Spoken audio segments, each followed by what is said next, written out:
지난 1월 말 북한에 들어간 뒤 연락이 끊긴 캐나다 토론토 큰빛교회 임현수 목사가 북한에 억류된 것으로 확인됐습니다.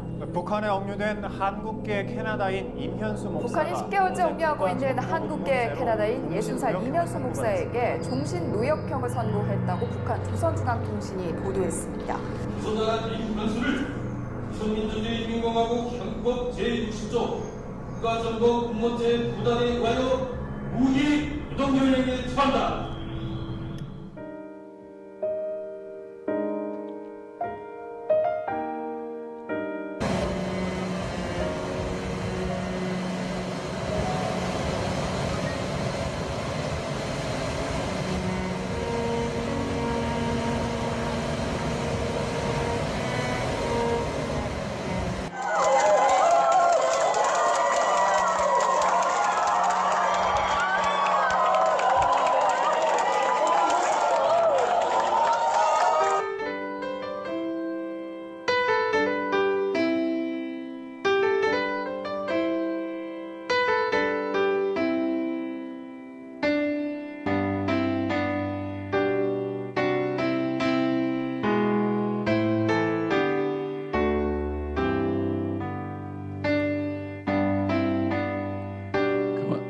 그만 보여주셔도 되겠습니다. 주께서 시온의 포로를 돌리실 때에 우리는 꿈꾸는 것 같았도다라는 말씀으로 오늘 시편 126편을 시작합니다. 여러분 꿈꾸는 것 같았던 그런 경험을 해보신 적이 있으십니까? 우리가 어느 날 보면 이게 꿈인가 생신가 할 때가 있죠.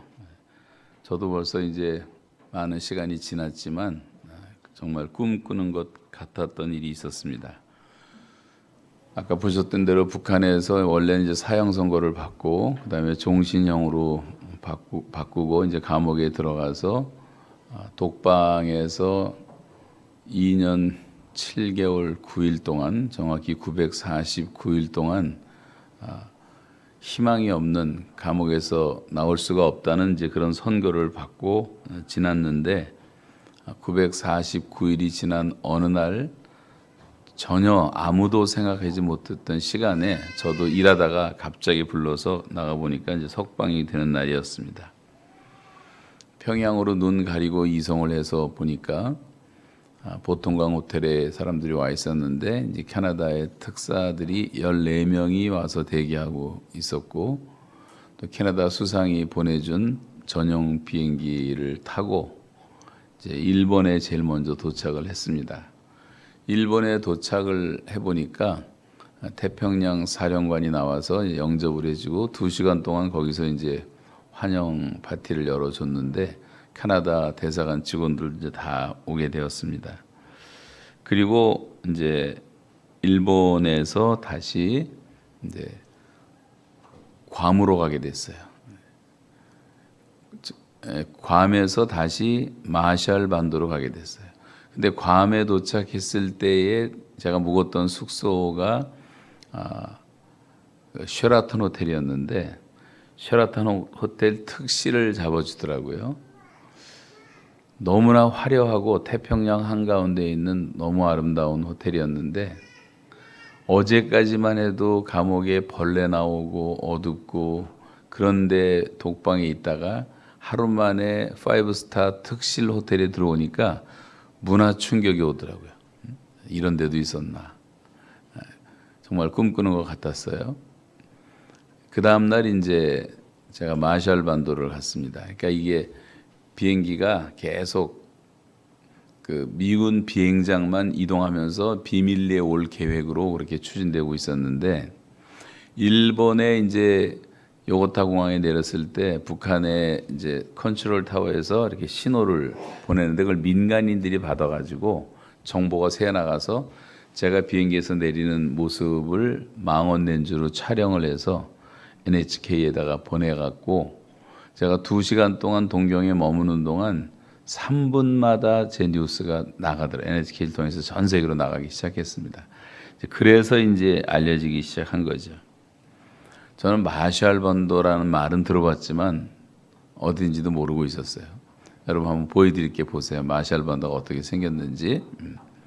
마샬본도는 태평양 한가운데 있는 섬나라인데 저렇게 아름답더라고요.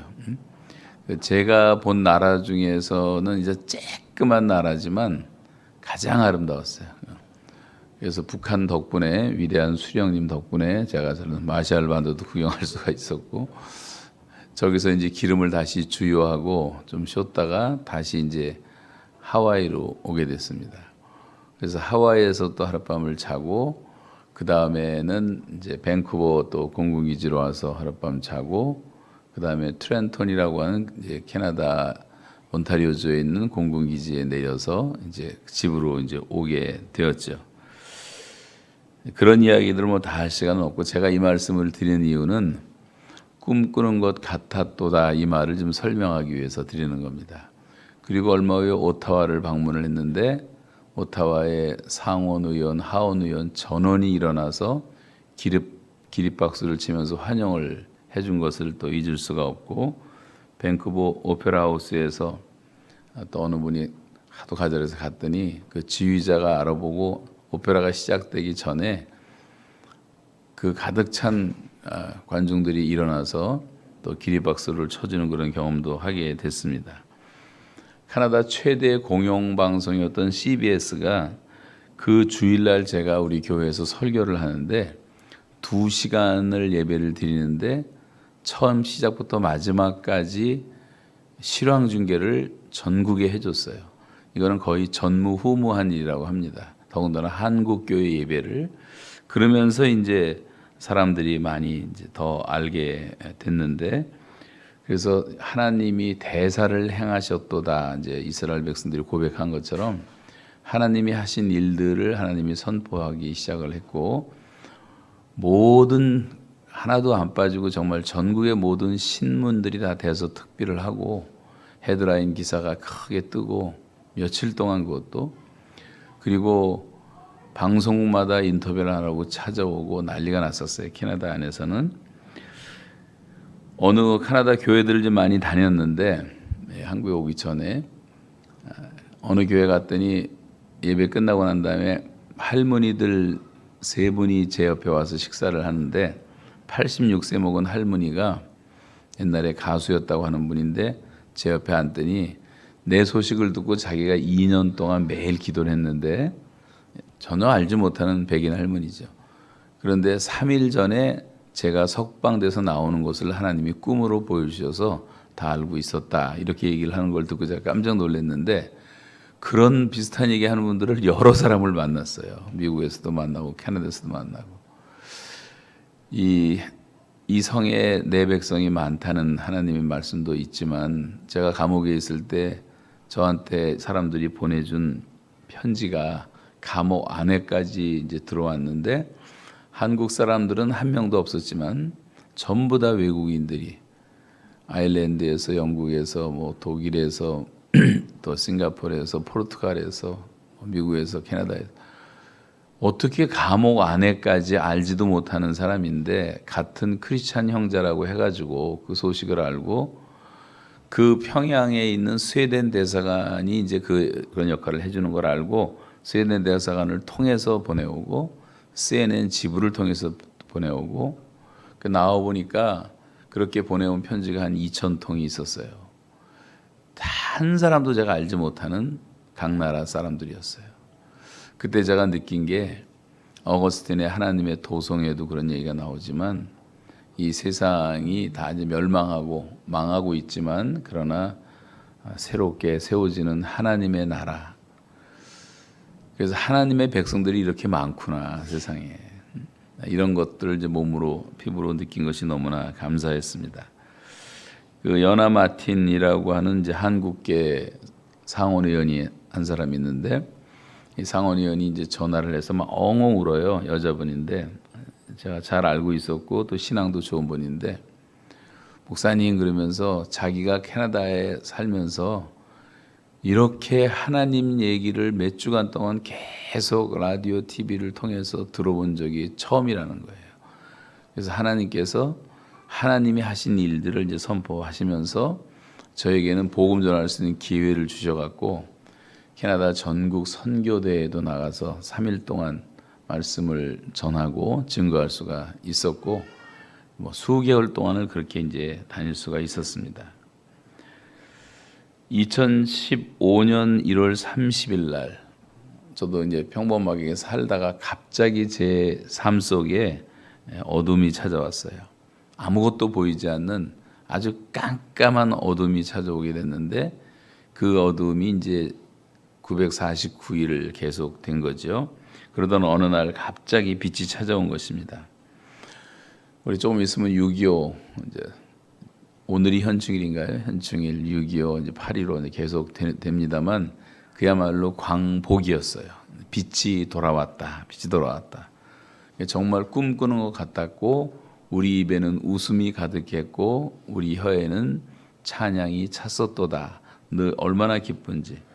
그리고 자유가 주어지니까 그 자유가 주는 기쁨이 너무 커서 제가 감당할 수가 없을 정도로 여러분 평소에 이렇게 자유를 마음껏 누리는 사람들은 그 자유에 익숙해져 갖고 자유가 주는 축복이 뭔지를 모르겠지만 저같이 저도 그렇게 오래 감옥 생활한 것도 아니지만 그래도 한 3년 가까이 독방에서 꼼짝을 못하고 화장실 갈래도 손을 들고 바로 옆에 있는 화장실 가는 것도 허락을 받아야지 갈 수가 있고 자유라는 게 일체 없이 살다 보니까 내게 자유가 주어지니까 이 자유가 내 정말 생명보다 소중한 것이구나. 패트릭 헨리가 미 의회 연설에서 자유가 아니면 죽음을 달라고 했던 유명한 얘기처럼 정말 우리에게 가장 소중한 것은 자유구나. 하나님의 형상대로 지음받은 하나님의 사람들에게 가장 소중한 축복은 자유라는 것을 다시 깨닫게 됐습니다. 여러분 자유를 주신 하나님께 감사하셔야 되고 이 자유를 가지고 육체의 기회를 삼지 말고 서로 사랑함으로 서로 종노릇하라고 말씀하신 것 깊이 기억하고 대한민국이 지금 자유가 넘치다 보니까 다 방종으로 흐르고 있는데 그리스도인들은 깨어서 하나님 주신 이 자유의 축복을 잘 누려야 된다고 생각되어집니다.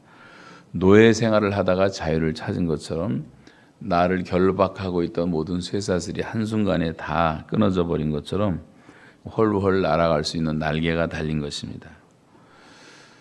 1945년 8월 15일 그러니까 우리가 36년 동안 일제 식민지 생활을 하고 노예 생활을 하다가 해방이 되었을 때 우리 민족이 환호성을 지르며 거리로 뛰어나왔던 그때 광경을 우리는 보지 못했지만 얼마든지 연상할 수 있지 않습니까? 너무너무 기뻐했던 그날. 자유라는 게 이렇게 소중한 거예요. 우리가 36년 동안 그렇게 지긋지긋한 노예 생활을 했습니다.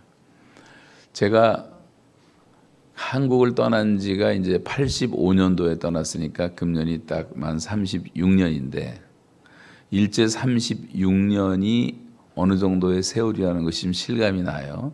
36년 동안 그렇게 우리가 노예 생활을 한 거죠. 그뿐만 아니라 여러분 개인적으로도 그런 속박된 어떤 삶의 경험이 있을 수가 있습니다.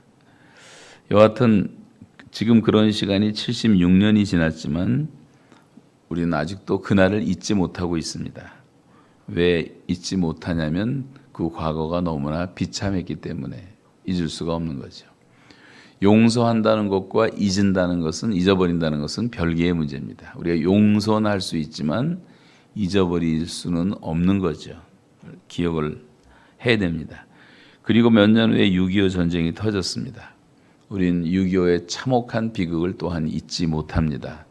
그리고 300만이나 넘는 수많은 우리 동족들이 동족 상잔의 비극을 겪고 17개 나라에서 우리나라의 자유를 찾아주기 위해서 왔던 젊은이들 수십만 명이 전사를 하고 미군들만 5만 명이 19살, 20살짜리가 전사를 했어요. 그리고 8,800명이 아직도 행방불명자로 남아 있습니다. 미국은 그 군인들의 뼈 하나라도 찾으려고 몇백만 달러씩 주고 뼈를 사갈 정도로 그렇게 시민들을 사랑하는 나라죠. 우리나라는 그런데 국군 포로가 지금 어떻게 됐는지, 납북 어부가 어떻게 됐는지 지금 잡혀 있는 선교사들은 뭐 하고 있는지. 이 정부는 정부도 아니고 나라가 꼴 같지도 않아요. 어떻게, 그리고 저는 백성들도 너무 한심한 게 어떻게 가만히 있냔 말이에요. 그냥 뭐 프랭카드 들고 성명서 하나 발표 안 하고 끝내고 말이죠. 여러분 가족이 그렇게 잡혔다면 그렇게 가만히 있겠습니까? 피가 말라가는데. 남의 일처럼 그렇게 생각하면 안 되는 거죠. 제가 한국 사람인데 카나다 시민권자라는 사실 하나 때문에 카나다 수상이 2번 바뀌면서 국정 제1순위에다가 제 이름을 올려놓고 저를 석방시키는 게 첫 번째 과제였어요. 2번째 수상이 이제 성공을 했습니다만, 미국에 얼마 전에 풀려났던 김학송 씨라든가 또 연명과기대 이제 교수하시던 김상도 교수라든가 그 세 분이 풀려났을 때 폼페이오가 와서 데려갔고, 새벽 2시 반에 워싱턴에 도착했을 때 그 트럼프하고 그다음에 부통령이었던 펜스 부통령이 비행기 안에 들어와서 다 영접을 해주고 허그를 해주고 위로를 해주고, 그리고 클린턴 대통령이 기자 2명 잡혀서 직접 와서 평양 와서 기자 2명을 데려가고, 지미 카터 대통령이 와서 데려가고, 한 나라의 가장 위대한 나라의 대통령들이 직접 와서 우리 한국 사람인데 미국 시민권이 있다는 거 하나 때문에 그렇게 수고들을 하는 걸 생각해 보면, 또 이스라엘 주이시라는 사실 하나만 확인되면 전 세계의 이스라엘을 다 불러 모으잖아요. 1948년인가 우리 나라가 생긴 다음에 지금 벌써 700만 명을 불러들였어요. 러시아 주만 100만 명이 들어갔어요. 아프리카 주만 100만 명이 들어갔어요. 독일은 게르만이라 그러면 다 받아들입니다. 전 세계에서.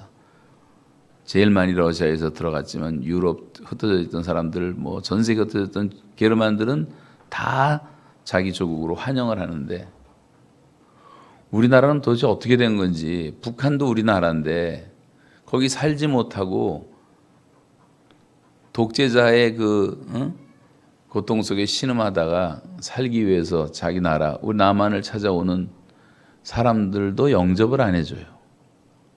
한때는 한 40만 명이 나왔어요. 지금도 아마 한 10만 명은 중국 땅을 헤매고 있을 거예요. 여자들은 다 팔려가서 시골에 장애인들에게 강제로 애를 낳는 씨바지 노릇을 하고 있고, 그 고통스러운 그 아픔들을 누가 다 이해를 하겠습니까? 그러다가 어떻게 목숨 걸고 넘어온 사람만 3만 4천 명이 이 땅에 살고 있어요. 근데 그 동족들도 품지를 못하고 2등 국민 대우를 하니까 서러워서 다 외국으로 도망치질 않나.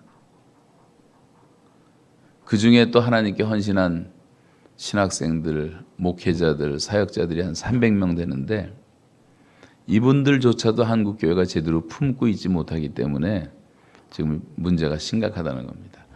우리가 말로만 북한을 뭐 사랑한다, 통일을 기도한다. 제가 볼 때는 거의 다 거짓말처럼 들려요. 우리가 북한을 지금 갈 수가 없어요. 근데 자기 목숨을 걸고 자기 발로 이 땅을 찾아온 사람들만 수만 명이 있는데, 그들에게도 복음을 전하지 않고 그들도 우리가 영접할 수가 없다면 북한 선교한다는 거 거짓말 아닙니까? 새빨간 거짓말이죠. 그런 면에서 우리가 정말 회개해야 된다고 생각되어집니다. 저는 북한에 3년 가까이 감옥에 있었던 생활을 잊을 수가 없습니다. 처음에 잡혔을 때 아무 잘못도 없는 저에게 사형 선고를 내렸는데, 사형 선고를 내린 이유는 제가 설교 시간에 김일성을 모독했다는 거예요. 위대한 수령 모독죄가 제일 큰 죄거든요, 거기서. 그리고 제가 한 일이 다 국가 전복 음모죄였다. 그래서 특대형 국가 전복 음모죄로 사형 선고를 내렸어요. 무슨 재판이, 그런 재판이 있습니까? 제가 18년 동안을 150번을 다니면서 우리 교인들 수백 명이 같이 다니면서 그 아들을 수없이 먹여 살리고 농촌전을 통해서 식량을 제공해주고 별별 일을 다 했거든요. 우리가 북한 동족들을 100만 명은 살리자 해서 쓴 돈만 한국 돈으로 약 550억이 됩니다. 나쁜 일은 한 가지도 없고 다 좋은 일만 했는데 김일성 동상 무너져야지 북한은 산다. 우상 숭배하는 나라는 다 저주받고 망한다. 폭력 정치를 그만둬야 된다. 그 설교했다는 것 때문에 지금까지 선행을 행했던 것은 다 무가되고 그리고 그 자리에서 사형 선고를 내려버리더라고요. 근데 그 사람들이 항상 그러듯이 제가 이제 캐나다 시민권자니까 죽이면 이게 큰 국제 문제가 될 테니까 죽일 수가 없어서 죽이고 싶지만 종신형을 내린 거예요. 그래서 감옥에 살다가 이제 거기서 죽어라 이제 그런 거죠. 그때 제가 처음 느낀 감정이 이렇게 억울하고 이렇게 모순된 재판이 지구상에 있을까? 어떻게 이런 재판을 내리는가? 저를 알고 저를 위로해 준 사람은 한 사람 넘는 법정에 한 이만큼 오는 교인들 여러분만큼 모인 것 같아요. 뭐 거기 북한에 무슨 기자라는 사람들, 재판관들 뭐 다 모여갖고 막 무시무시한 눈초리로 사형 선고를 내리고 저를 수갑을 채워놓고 하는데 기가 막히지도 않고 실감도 안 나더라고 어떤 면에서. 근데 뭐 귀에 들려오는 거 어떻게 사형에 처한다. 믿어지지가 않았어요. 전 한 몇 개월 있다가 풀어줄 줄 알았는데 그것도 아니고 이제 종신형을 내리고 그래서 저는 그거를 이제 잊지는 못하지만 그걸 뭐 이슈화 시키고 싶은 마음은 없어요. 그러나 잊을 수는 없다고 생각해요. 949일 동안의 고통스러운 나날 하루하루가 인내를 요구했어요. 하루하루가.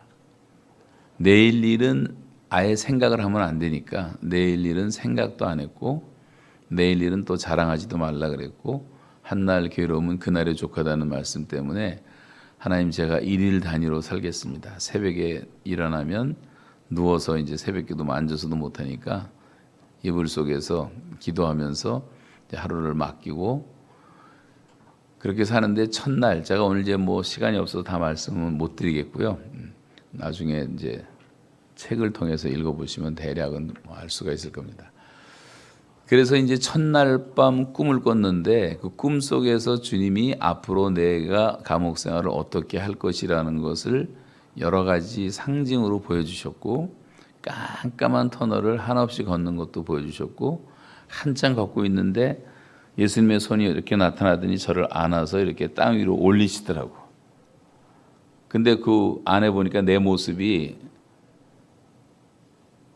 금 두꺼비 모습으로 돼 있었어요. 금 두꺼비 모습이 뭔지는 여러분 알 사람이 아무도 없는데 저는 그 꿈속에서 그것이 해석이 됐어요. 제가 이제 캐나다 가기 전에 이제 CCC라는 곳에서 간사를 했었는데 제가 한 13년 동안 CCC 생활을 하다가 캐나다를 가게 됐는데 학생들이 제가 제일 뜨겁게 사역을 하고 또 주님 전하고 예수님 전하는 일만 하던 그런 정말 베드로가 그물을 버려두고 부친을 버려두고 배를 버려두고 예수님을 따랐던 것처럼 그렇게 생활할 때 우리 학생 하나가 저한테 붙여준 별명이 제가 두꺼비 간사였는데 그걸 붙여준 이유는 그 학생이 좀 개구리 같이 생겼어요. 약간. 그래서 내가 귀여워서 깨구리라는 별명을 붙여줬는데 이게 기분이 나빴는지 저를 이제 두꺼비 간사라고 별명을 붙이는 바람에 그게 쫙 퍼져서 두꺼비가 됐는데 그때 시절을 주님이 생각나게 하시는 거예요. 그러면서 베드로가 처음 예수님 만날 때 시몬이었잖아요. 시몬 갈대처럼 연약한 시몬이었는데 그 시절에 모든 걸 버려두고 주님을 따랐던 베드로에게 주님이 부활하신 후에 나타나서 첫 번째 하신 말씀이 요한의 아들 시몬아 내가 나를 사랑하느냐. 베드로라고 부르질 않았단 말이죠. 네가 나를 그렇게 믿고 따랐던 그 첫사랑, 그 복음에 대한 열정, 그 믿음 어디다 까먹었냐. 그런 말 아니에요. 예수를 3번씩이나 부인하고 지금 도망가서 고기 잡고 있으니까.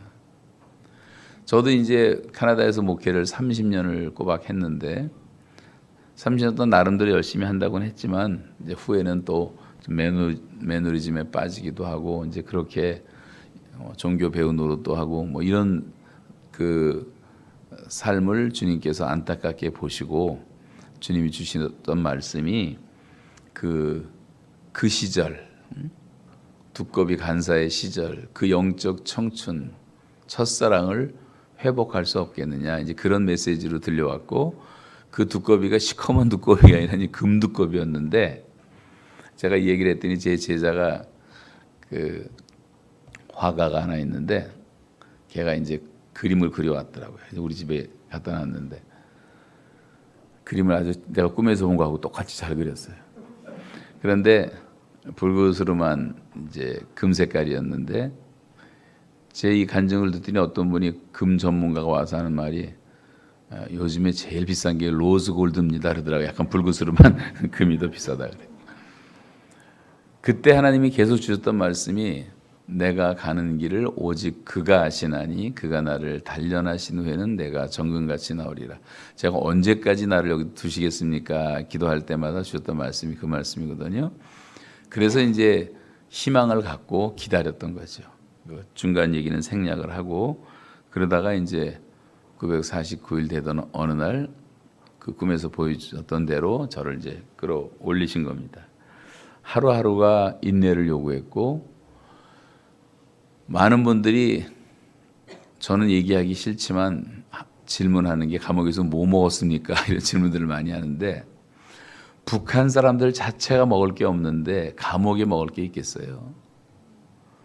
강냉이 죽 같은 건 차라리 맛있는데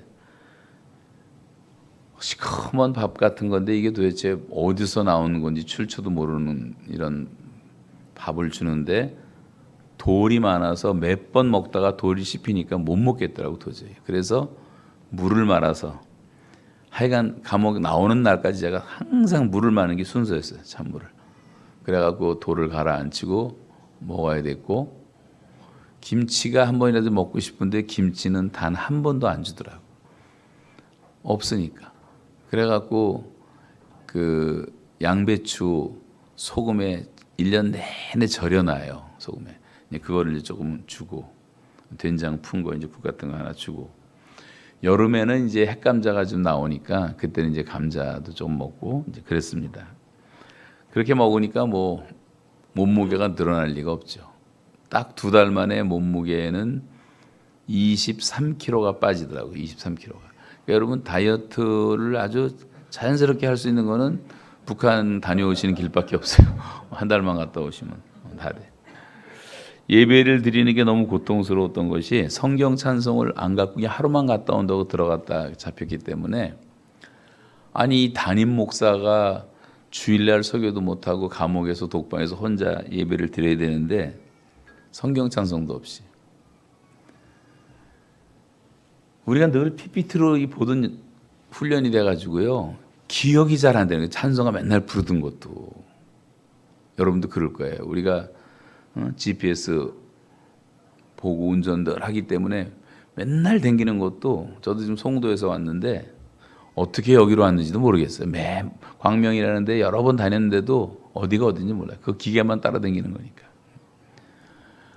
그러니까 이게 예배 드리는 시간도 너무 고통스럽고 주일은 일을 안 시키니까 뭐 예배할 수가 있는데 그래서 기억하고 또 기억하고 기억해서 찬송가를 한 60곡을 적어놓고 성경 구절 내가 암송어가 아는 것들 다 적어놓고 그거 갖고 이제 예배를 드리다가 그 얘기도 생략하고 한 10개월 정도 지났는데 외국인들에게만 성경 보는 것이 허락되는 법이 있어요. 북한 안에.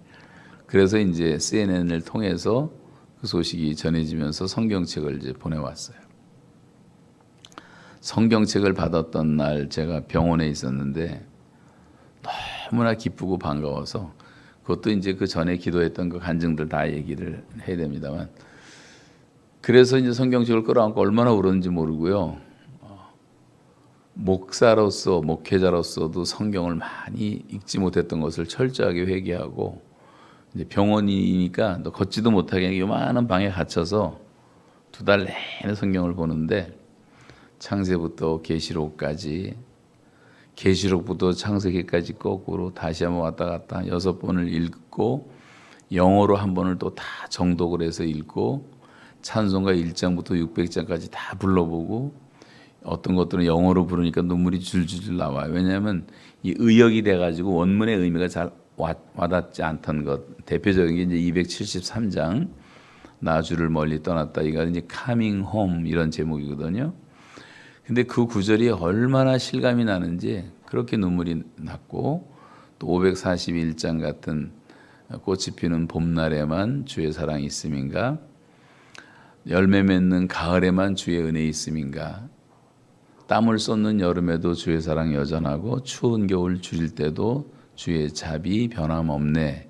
솔로몬의 부귀보다 욥의 고난 더 귀하고 솔로몬의 지혜보다 욥의 인내 더 귀하다. 믿는 사람들을 핍박하는 어리석은 사람들아 회개하고 돌아오라. 뭐 이 내용이 1절, 2절, 3절, 4절 다 제 마음에 와닿는데 딱 보니까 이게 손양원 목사님이 작사하신 노래예요. 그래서 너무 가사가 좋아서 이걸 다 송두리째 외워가지고 노동을 하면서 삽질하면서 그걸 계속 하루 종일 이제 며칠 동안을 불렀던 기억이 나는데, 그래서 제가 너무너무 그 찬송을 좋아해서 나와서 교회 이제 집회를 하면서 그 찬송을 부르자고 했는데, 지금까지 대한민국 교회 가운데 그 찬송을 부른 교회가 없어요. 불러본 교회가.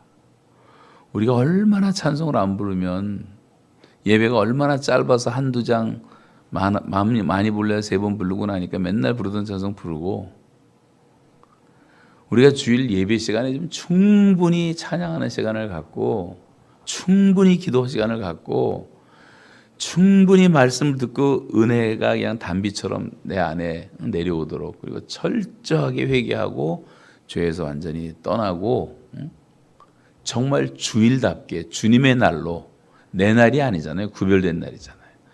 그리고 좀 힘들고 어려운 성도들을 찾아보고 위로도 해주고 기도해주고 신방도 하고, 그렇게 보내는 게 주일인데, 주일날만 1시간 예배 때우고 가기 바쁘니까, 여러분 이 복음 가득한 교회, 이런 교회는 드문 교회예요. 제가 돌아다니게 보니까 주일날 이렇게 마음대로 설교하라는 교회가 없어요. 보통 25분 빨리 하라 그러고, 뭐 길어야 30분. 중간에 있는 사람이 이러고 시계를 보더라고. 내가 20분 설교했더니, 시계 이러고 보면 되는데 이러고 보면 나보라는 거야. 나보라고. 빨리 끝내라. 알아서 끝내라. 여러분 집에서 텔레비 보고 연속극 보면서 영화 보면서 이러고 보는 사람이 있습니까? 연속극은 너무 빨리 끝나. 이게 조금만 더 했으면 좋겠는데, 아슬아슬한데. 그러니까 어떤 사람은 그걸 그냥 시리즈로 사놓고 밤새고 보잖아요. 밤새고. 하나님 앞에서 왜 이렇게 인색한지 몰라요. 예배 드리는 게 너무 인색하고, 이게 너무 안타깝더라고요. 그래서 제가 성경책이 도착한 이후로는요, 하루에 8시간씩 예배를 드렸어요. 2시간 찬송, 2시간 기도, 2시간 말씀 봉독, 그리고 예배로 들어가서 묵도부터 시작해서 축도까지 혼자 다 하는 거죠. 헌금 시간 하나만 딱 빼놓고, 헌금은 드릴 게 없어요. 뭐 3년 내내 단 1전도 내기에는 없었으니까. 그래서 요나서에 나온 것처럼 제 목소리를 드립니다. 그냥 목소리를 드립니다. 그렇게까지 이제 기도를 했던 기억이 나는데, 그러면서 이제 제가 134번 주일을 혼자 지켰는데, 그 134번 주일을 그 지키는 게 그렇게 쉽지는 않았지만, 저한테는 그것이 바울의 아라비아 3년처럼 정말 나와 하나님만 알 수 있는 은혜로운 시간이었고, 그래서 그때 제가 나중엔 뭐 쓰는 것도 허락이 돼가지고 방에서 종이도 보내온 게 있어갖고, 거기서 뭐 성경 강의한다고 다 쓰고 일기 쓰고 1400페이지를 썼는데 한 장도 못 갖고 나오게 다 뺏겼어요. 허락은 안 하죠, 걔네들이. 그때도 이제 기적같이 제가 700개 강의안을 외웠던 것을 요약해 놓은 한 장의 종이가 있었는데, 그걸 뺐더니 이것도 못 갖고 한다. 성경책 외부에서 들어온 것만 나가게 돼 있고 거기서 산 건 못 가게 돼 있는데 제가 그때 잠시 묵도했어요. 석방되는 순간에 하나님 이것만큼은 가져가도록 도와주시고 저 사람의 마음을 움직여 주세요. 그랬더니 그 소장이 못 갖고 왔다 그랬는데 이거 별것도 아닌데 그거 하나만 주세요 그랬더니 이렇게 보더니 그야말로 이 사람이 무슨 뜻인지도 모르게 제가 다 써놓은 거예요. 비밀처럼 비밀 암호처럼 써놓은 건데 그냥 톡 주더라고. 그래서 그거 한 장 건져왔어요. 근데 그게 저한테는 너무 소중한 거예요. 제가 2년 7개월 9일 동안 암송하고 외웠던 또 강의안을 했던 것을 제목을 이니셜을 다 적어놨던 700개 그거 한 장 가지고 저는 생각하고 또 생각하면 다시 또 회복이 되니까 그런 일도 이제 있었습니다. 여하튼 그래서 이제 그 성경을 읽게 됐다는 말씀도 잠깐 드린 거고 처음에는 이제 손바닥이 망가지기 시작했는데 노동을 하는데 노동을 안 해보다가 하게 되면요 이게 무리가 가니까 손에 물집이 잡히더라고. 물집이 꽃갱이질을 그것도 추운 겨울에 했는데 이 북한은 또 왜 이렇게 추워요? 또 그 산속이니까 더 춥고 그러니까 막 손이 막 진 물러지더라고. 그 나중에 한 2주 되니까 이게 피가 남겨가고 더 피투성이가 되고 근데도 뭐 하도 긴장이 되니까 그냥 그대로 시키는 대로 한 거죠. 석탄 창고에 들어가서 얼어붙은 석탄을 하루 종일 8시간을 캐야 되고 밖에 나와서는 또 얼어붙은 진흙 땅을 깨서 구덩이를 또 1m짜리를 파는 거를 또 8시간을 꼬박하는 건 아니고 2시간 하고 30분 쉬어요. 또 2시간 하고 30분 쉬고 2시간 하고 30분 쉬고 그렇게 안 하고는 할 수가 없어요. 강제노동이. 봐주는 게 한 번도 없었고 단 하루도 그냥 걸러뛴 적이 없어요. 매일 노동을 시키고 여름에는 이제 농사를 짓고 돌멩이가 많은 그 땅들을 다 일궈서 밭을 만들어야 되고 콩농사, 뭐 고구마 농사, 뭐 강냉이 농사 다 해봤는데 북한에서 내가 느낀 거는 이 땅이라는 것은 정말 하나님이 축복하시지 않으면 생산을 못하는구나. 이게 아주 절실하게 느껴졌어요. 이 김일성 동상이 42,000개가 세워져 있는 이 땅을 하나님이 축복하실 리가 없다는 것도 깨닫게 됐고 벌레가 너무 많아서 열매가 잘 익지를 못하고 하루는 이제 벌레를 잡으라 그래서 벌레를 치는데 나무가 있어서 나무를 이제 툭 쳤더니요 여자들은 아마 그 자리에서 기절했을지 몰라. 시뻘건 송충이 같은 것들이 한 300~400마리가 떨어지는데 그래서 땅바닥으로 떨어지는 게 아니라 다 낙하산 줄 타듯이 하나씩 공수부대 뭐 내려오듯이 타고 다 달려 있는 거예요. 몇백 마리 내 앞에 왔다 갔다 하고. 얼마나 벌레가 많은지. 그러니까 생산을 못해요.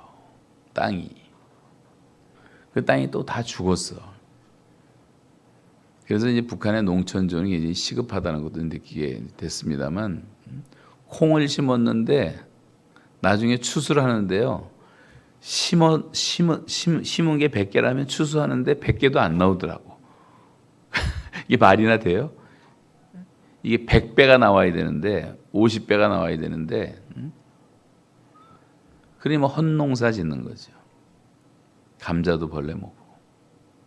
이런 걸 보면서 하나님이 축복하셔야 되는구나 이런 생각도 하게 됐고 또 이제 겨울이니까 이제 발가락이 시려워서 위에는 땀이 나는데 양말을 이제 또 보내온 곳이 있어갖고 4개, 5개를 신고 동화를 신고 하는데도 이 발 시려운 게 얼마나 고통이 오는지 지금도 느껴져요. 발가락에 시려운 것이.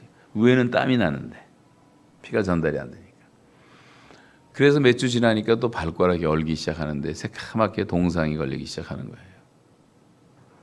하여간 결론은 그리고 이제 2달 만에 쓰러져서 병원에 실려가서 살아났는데 그 발가락 동상이 회복되는 것도 한 2~3년 걸리더라고요. 얼마 전에 오른쪽 발가락 2번째 발톱이 뽑아지면서 이제 다 회복이 됐습니다만 그때 북한 의사가 저한테 그랬어요. 조금만 늦었으면 이 발가락 다 자를 뻔했다. 하나님이 감당치 못할 시험은 안 주신 거죠.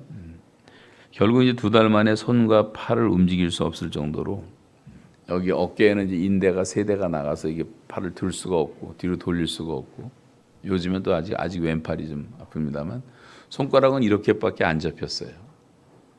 이게 아침에 일어나서 한 30분 움직여야지 이제 좀 잡히기도 하고 지금도 이 애기 손가락은 하나로 하나님 샘플로 놔두셨는데 이거는 아예 망가져서 접히지도 않고 요거 하나 안 잡히는데 기타를 치려고 코드를 잡는데 코드가 안 잡히더라고요. 요거 때문에 이게 다 필요한 거예요. 이 가운데 손가락도 잘 안 펴지고 지금도 여러분은 멀쩡해 보이지만 아직도 뼈가 많이 아프고 오래 가더라고요. 그 충격을 이제 받다 보니까 그러면서 이제 그때 시간들을 잊을 수가 없고 내가 뭐 죄진 것도 없는데 그렇게 욕을 하고 막 곡사포로 죽이고 싶다 뭐 별별 욕을 다 하는 거예요. 자기 수령을 못 얻겠다 그래갖고 김일성을 못 얻겠다 그래갖고 김일성 동상을 멸시했다 그래가지고 그래서 너무 스트레스를 제가 받다 보니까 사람이라는 게 이 모든 병이 다 스트레스에서 오는 거예요. 제가 이제 기도로 막아내고 그렇게 오히려 축복 기도를 해줬음에도 불구하고 이게 너무 중압감이 무거우니까요. 어느 날 갑자기 설사가 나오는데 이틀 동안 29번 설사가 일하다가 조금 있으면 설사 나고 찔끔찔끔. 그게 3개월을 논스톱으로 가는데 제가 너무 기가 막혀갖고 나와서 제가 인터넷 서치를 해봤어요. 검색을 했더니 스트레스를 세게 받으면 누구나 설사를 한다는 게 나오더라고요. 마음의 즐거움은 양약이라도 마음의 근심은 뼈로 마르게 한다는 것처럼 심령이 즐거우면 능히 그 병을 이기려니와 마음이 상하면 누가 병을 이기겠느냐. 다 스트레스에서 오는 거예요, 여러분. 그래서 예수 믿는 사람들은요. 스트레스를 받지 말아야 돼. 수고하고 무거운 짐지자들아 다 내게 오라 그랬잖아요. 주님께 맡기는 게 우리가 특권인데 그 예수를 믿는다 하면서도 다 짐은 내가 지고 있으면 그 예수 안 믿는 거 아니에요? 여러분 늘 평안하시기 바랍니다. 하나님께 다 맡기세요. 한번 저를 따라서 한번 연습해 보세요. 주먹을 펴고 쫙 펴고 이 손을 무릎에다 편안하게 내려놓으세요. 이렇게 내려놓고 기도하실 때 조용히 기도할 때라든가 언제든지 하나님께 다 맡겨드리는 움켜쥐지 말고 다 맡기는 거예요. 내가 지금 갖고 있는 걱정, 근심, 염려, 두려움, 고통, 죄책감 뭐든지 다 맡기는 하나님께 맡겨드립니다. 우리가 할 수 있는 게 아무것도 없잖아요. 그리고 이제 하나님께 다 맡겼다고 생각하면 그 다음에 손을 한번 들어보세요. 손을 다 들고 이제는 받는 거예요. 하나님 바라보면서 하나님 주시는 평안을 내가 받아들이겠습니다. 하나님 주시는 기쁨을 받아들이겠습니다. 성령의 능력을 받아들이겠습니다. 하나님이 주신 꿈과 비전을 받아들이겠습니다. 다 받는 거예요. 손 내리세요. 여러분 이제 벌 준 것 같은 미안한데 편안하게 앉으세요. 그거를 제가 이제 매일 했거든요. 감옥에서 이제 매일 그렇게 기도하고 그러니까 매일 맡기니까 고통 속에서도 살 수가 있었지만 그럼에도 불구하고 그렇게 설사를 하고 또 너무 나를 괴롭히니까 처음에 취조하고 할 때 안 한 것을 하라고 잠깐 말하니까 나보고 잠깐 국정원이 돈을 대줬다는 거예요. 국정원 아는 사람 누구냐 대라 뭐 국정원 대라 그러죠. 또 국정원 아무도 없다 그랬더니 그러면 CIA가 도와주는 CIA 아는 사람을 대 미국 사람 이름 다 쓰리 아는 대로 하도 그래서 내가 썼어요. 나중에는 빌리 그레암, 빌 브라이트 목사님들 이름 다 쓰고 별짓을 다 했어요. 그렇게 스트레스를 주다 보니까 어느 날 갑자기 내가 배가 아픈데요. 잠을 못 자겠더라고 복통이 와갖고. 그래서 대굴대굴 굴렀는데 한 달 동안은 굴렀어요. 잠을 못 자. 그랬더니 한 달 만에 저를 이제 병원에 끌고 가는데 눈 가리고 또 평양 데리고 갔는데 컴컴한 그 병실에 들어갔는데 거기가 무슨 뭐 내시경 하는 데래. 우리나라 내시경은 요거보다도 얇아요. 이렇게 집어넣는 게. 근데 북한 내시경은요 핸드 마이크 같은 거 이렇게 굵은 거, 초창기나 같은 거 입에 꽉 차 넣는데 그걸 집어 넣어갖고 검사를 하더니 뭐 십이지장이 상했다고 배를 잘라서 뭐 잘라야 된다고. 지저분한 얘기는 생략하고 그리고 제가 드디어 입원을 하고 수술을 받게 됐는데 저를 마취시켜 놓고 8시간 반 만에 제가 깨어났는데 무슨 수술을 했는지도 몰라요. 죽이지 않은 것만 고맙다고 생각을 했어요, 제가. 그러니까 너무 열악하니까 거기서도. 그런 이제 경험도 하면서 우리가 이 병이라는 것은 다 마음으로부터 오는 거구나. 그래도 계속 용서하고 축복하고 기도하고 믿음으로 이기며 살 수가 있었어요. 추운 겨울날 이제 화장실 청소를 하러 시키는데 간수들이 한 50명 있었거든요. 여기 앉아 있는 요 앞에 있는 분들이 다 간수예요. 간수 저한테. 그리고 죄수는 저 하나.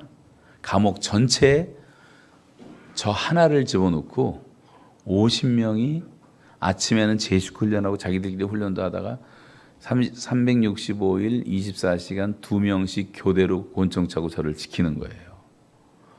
난 그런 감옥은 지구상에 없다고 생각해요. 제가 처음 경험한 것이라는 생각도 들어지는데 외국인의 범죄자들을 다루기 위한 감옥을 이제 그렇게 만들어 놓은 것 같아요. 자기들끼리. 그리고 이제 저를 잡아넣는데 나중에는 생각해 보니까 감사한 생각이 들더라고. 내가 VIP구나. VIP. 나를 이렇게 50명이나 지키다니. 다 50명 다 전도 대상 아니에요. 거기서 전도했던 얘기, 복음 전했던 얘기도 다 시간이 없고요. 저를 취조했던 그 악랄한 재판관들, 김일성의 아주 최고 충성분자들, 빨갱이 중에 빨갱이 같은 이런 친구들이 다 변하는 것을 제가 보게 됐어요. 왜냐하면 저를 조사하기 위해서 해커들을 통해서 인터넷이 없으니까 전 세계에 다 인터넷을 뒤져가지고 저에 대한 정보를 다 뒤졌는데 저에 대한 정보는 인터넷 치면 설교한 것밖에 안 나옵니다. 교회에서. 설교한 것을 영상을 수십 개를 받아가지고 매일 제 설교를 듣는 거예요. 또 무슨 잘못을 했나 이제 조서 쓰려고. 그것도 모자라서 우리 교회 홈페이지에 들어와서 제 설교 5년치를 끄집어내고 또 읽는 거예요. 목사도 그렇게 못해. 하루 종일 설교만 있는 설교만 있는. 내가 그걸 어떻게 깨닫게 됐냐면 이제 어느 날 나보고 같이 보자 그러더라고. 이제 설교를 같이 듣재요. 그래서 틀으려고 그랬더니 이제 틀었는데 거기 이제 최고 높은 사람이 왜 이렇게 설교가 기냐. 3시간 15분을 했다 그러더라. 자기 제보니까. 자기는 또 봐야 돼. 이걸 뭘 끄집어내야 되니까 또 봐야 돼. 보고 또 보고. 근데 제가 이렇게 생긴 방인데 그 비디오를 보는데 북한 안에서 틀어준 내 설교하는 영상을 내가 들어보니까요. 내가 생각해도 사형 선고를 내리겠더라고 들어보니까. 뭐 김일성 뭐 동상담 무너진다 그러고 그러니 뭐 난리가 나는 거죠. 그런데 이 사람들이요. 그거를 듣고 설교를 읽고 있다가 변화가 되는 거예요. 무슨 김일성 욕을 뭐 어쩌다가 한번 하는 게 나오지 뭐 나와요. 이게 다 하나님 말씀이지. 그래서 저는 아주 완전히 확신하게 된 게 뭐가 있냐면 제가 이제 진충분파라는 말을 많이 하는데 이 꽃갱이질을 하도 많이 하다 보니까 이제 이게 하면서도 심심하니까 그냥 얼어붙은 걸 깨는데 이게 잘 안 깨지잖아요. 유리 같은 거 깨는 건 아무것도 아니에요. 이게 나무 쪼개는 것보다 더 힘들고요. 거의 쇳덩어리 수준이에요. 그 한겨울에 진흙이 얼어붙은 땅을 낀다는 건. 왜 안 깨지는데 나중에 깨졌어요.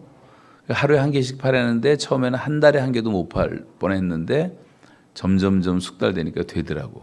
그때 내가 이제 심심풀이로 만들어낸 사자성어가 진충분파라는 걸 만들어서 진충분파. 진충분파에서 깼는데 진은 이제 진동, 충은 충격, 분은 분리, 파는 파쇄. 이 깨지는 원리를 보니까 내가 막 꽝꽝 내리치는데 아무런 변화가 없었는데 나중에 알고 보니까 이미 안에서 깨지고 있었어요. 진동의 힘이 그렇게 무서운 거예요. 진동의 힘. 요즘 우리가 층간 소음해갖고 뭐 싸움도 많이 하고 그러는데 다 진동으로 오는 거거든요. 그리고 나중에 이게 세게 칠 때 충격을 받으니까 안에서 어느 지점에서 이게 뚝 떨어져 나가기 시작하는 거예요. 그러다 몇 번 치니까 이제 분리가 돼. 그러다가 정확하게 한번 탁 치니까 파쇄가 돼서 나오더라고. 재밌어갖고 진충분파하면서 계속 파죠. 이만한 게 떨어져 나오기도 하고 이만한 바위가 나오기도 하고 바위가 나올 때는 아찔해. 이거 바위를 어떻게 치나. 또 치니까 또 바위가 나와. 또 바위가 나와. 4개, 5개가 이렇게 겹쳐 있는데 끝에를 다 팠더니 나중에 바위가 우르르 무너지는데 아니 큰 공간이 갑자기 생기는 거예요. 그러니까 힘은 들었지만 이 바위가 있는 게 더 쉽다는 생각도 되더라고. 그러면서 야, 이 북한 땅이라는 게 이렇게 다 꽝꽝 얼어붙은 것처럼 사람들의 마음이 완전히 얼어붙어 있는데 이 땅을 무엇으로 깰 것인가? 어떻게 깰 것인가? 근데 깨지고 나니까 또 그 큰 바위가 무너지면서 다 빼졌던 것처럼 이게 한번 무너지기 시작하면 금방 무너지겠구나. 별것도 아니구나. 제일 무서운 게 진동이다, 진동. 근데 이 사람들이요, 성경 말씀을 듣고 설교를 수없이 듣다가 이 진동을 받은 거예요. 말씀에 오기 시작한 거예요. 충격을 받은 거예요. 설교를 들어봤나요? 이런 내용이 있다는 걸 모르잖아요. 그래서 설교라는 게 또 얼마나 좋은 내용들이 많습니까? 감동도 받고 자기들이 충격을 받고. 그 어느 날 보니까 마음이 이렇게 열리는 게 보이더라고요. 분리가 되기 시작하는 거예요. 복음을 전해도 되겠다라고 하는 확신이 오더라고. 그 제일 높은 친구가 그때 58살이었는데 그렇게 소리소리 지르고 저를 죽이겠다고 하던 친구가 어느 날 갑자기 톤이 낮아지면서 부드러워지면서 저한테 이번 사건만 아니면 당신 정말 친구 삼고 싶다는 얘기를 수십 번을 반복을 하더라고. 그러더니 갑자기 시키지도 않았는데 이런 병에다가 자기 부인이 줬다면서 먹으라고 동태 식혜를 갖다 주고 이만한 비닐봉지에다가 평양에서도 과자 사서 갖다 주고 나를 데리고 자기들만 쓰는 목욕탕 가더니 둘이 1대1로 때를 밀어주고 막 목욕을 같이 하고 얘네들이 왜 이럴까 그랬더니 이게 변화가 일어난 거예요. 제가 그렇게 나쁜 사람이 아니라는 것을 설교를 통해서 듣고 깨달은 거죠. 그러더니 드디어 입을 열어서 질문하는데 첫 번째 질문이 뭐냐면 십계명이 뭡니까? 그러더라고. 십계명 제1계명 나 외에 다른 신을 섬기지 말라. 제2계명 너를 위해서 우상을 만들지 말라. 어떤 것도 그러면서 제가 이제 김일성 동상을 이렇게 비판했던 내용을 설명을 했더니 거기선 또 자기가 할 말이 없으니까 뭐라 그러냐면 그러면 하나님 믿는 건 좋은데 왜 서양의 하나님을 믿냐는 거예요. 조선의 하나님을 믿어야지.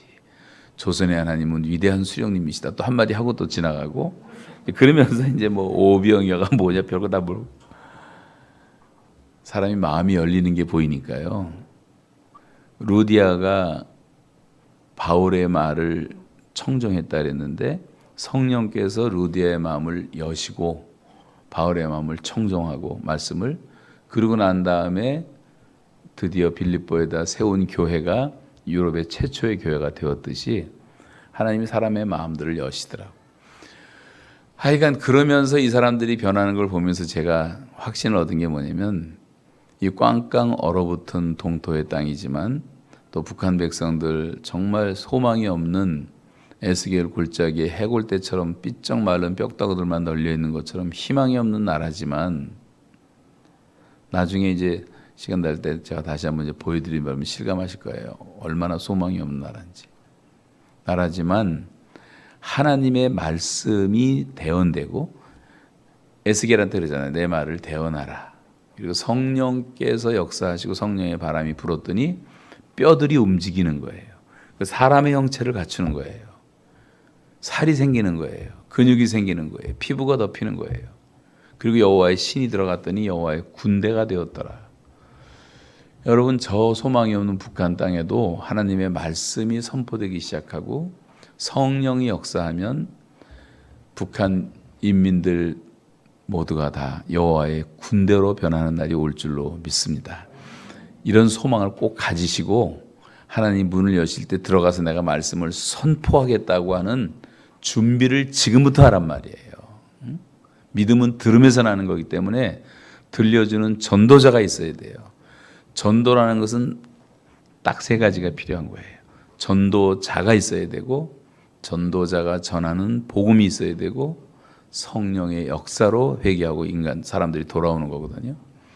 그렇기 때문에 우리가 지금 준비할 것은 이 말씀으로 잘 무장을 하셔야 돼요. 내가 살기 위해서라도 무장을 하고, 다른 사람을 살리기 위해서 무장을 하고, 이 교회에서 이렇게 좋은 교회에서 잘 훈련받았다가 여러분 평생에 교회 하나는 개척을 해야 되잖아요. 교회 하나가 뭐예요? 100개도 할 수 있어요. 얼마든지. 북한 열리면 당장 10,000개에서 30,000개가 필요해요. 교회가. 들어가서 다 동시에 교회를 세울 수가 있어요. 하나님은 모든 준비를 다 갖춰 놓으셨어요. 지금 제가 볼 때는 그걸 여러 가지로 제가 증명할 수가 있는데, 여러분 지금은 다 준비가 됐는데 우리 자신들만 준비되면 돼요. 다시 말하면 대한민국의 교회만 준비되면 하나님은 여시고, 북한이 송두리째 복음화되면 북한 사람들은 거의 특공대가 돼서 온 세상을 변화시키고 도전할 수 있는 특별한 선교의 사명을 이루는 날이 반드시 올 줄로 믿어요. 여기도 지금 와 계시지만 우리 탈북한 형제도 이제 와 있는데 얼마든지 그런 가능성을 제가 지금 보는 거예요. 왜냐하면 북한이 열리면요, 예수 믿는 건 너무 쉬워요. 구조적으로 예수를 잘 믿게 돼 있어요. 김일성 덕분에. 김일성만 빠져나가 주고 김정일만 빠져나가 주면 하나님과 예수 그리스도 믿기가 너무 쉽고, 당을 경험했기 때문에 교회라는 개념은 당이라는 개념하고 거의 똑같아요. 술 취한 사람과 성령 충만한 사람이 현상적으로 다 똑같듯이 그런 특성이 있고 신학적인 오리엔테이션을 하나님이 다 끝내놓으셨기 때문에 북한 복음화는 그렇게 어렵지가 않거든요. 그래서 교회 생기는 것도 어렵지 않고, 교회도 뭐 가서 지려고 노력할 필요, 여기서 헌금할 필요도 없어요. 이미 하나님이 다 지어놓으셨어요.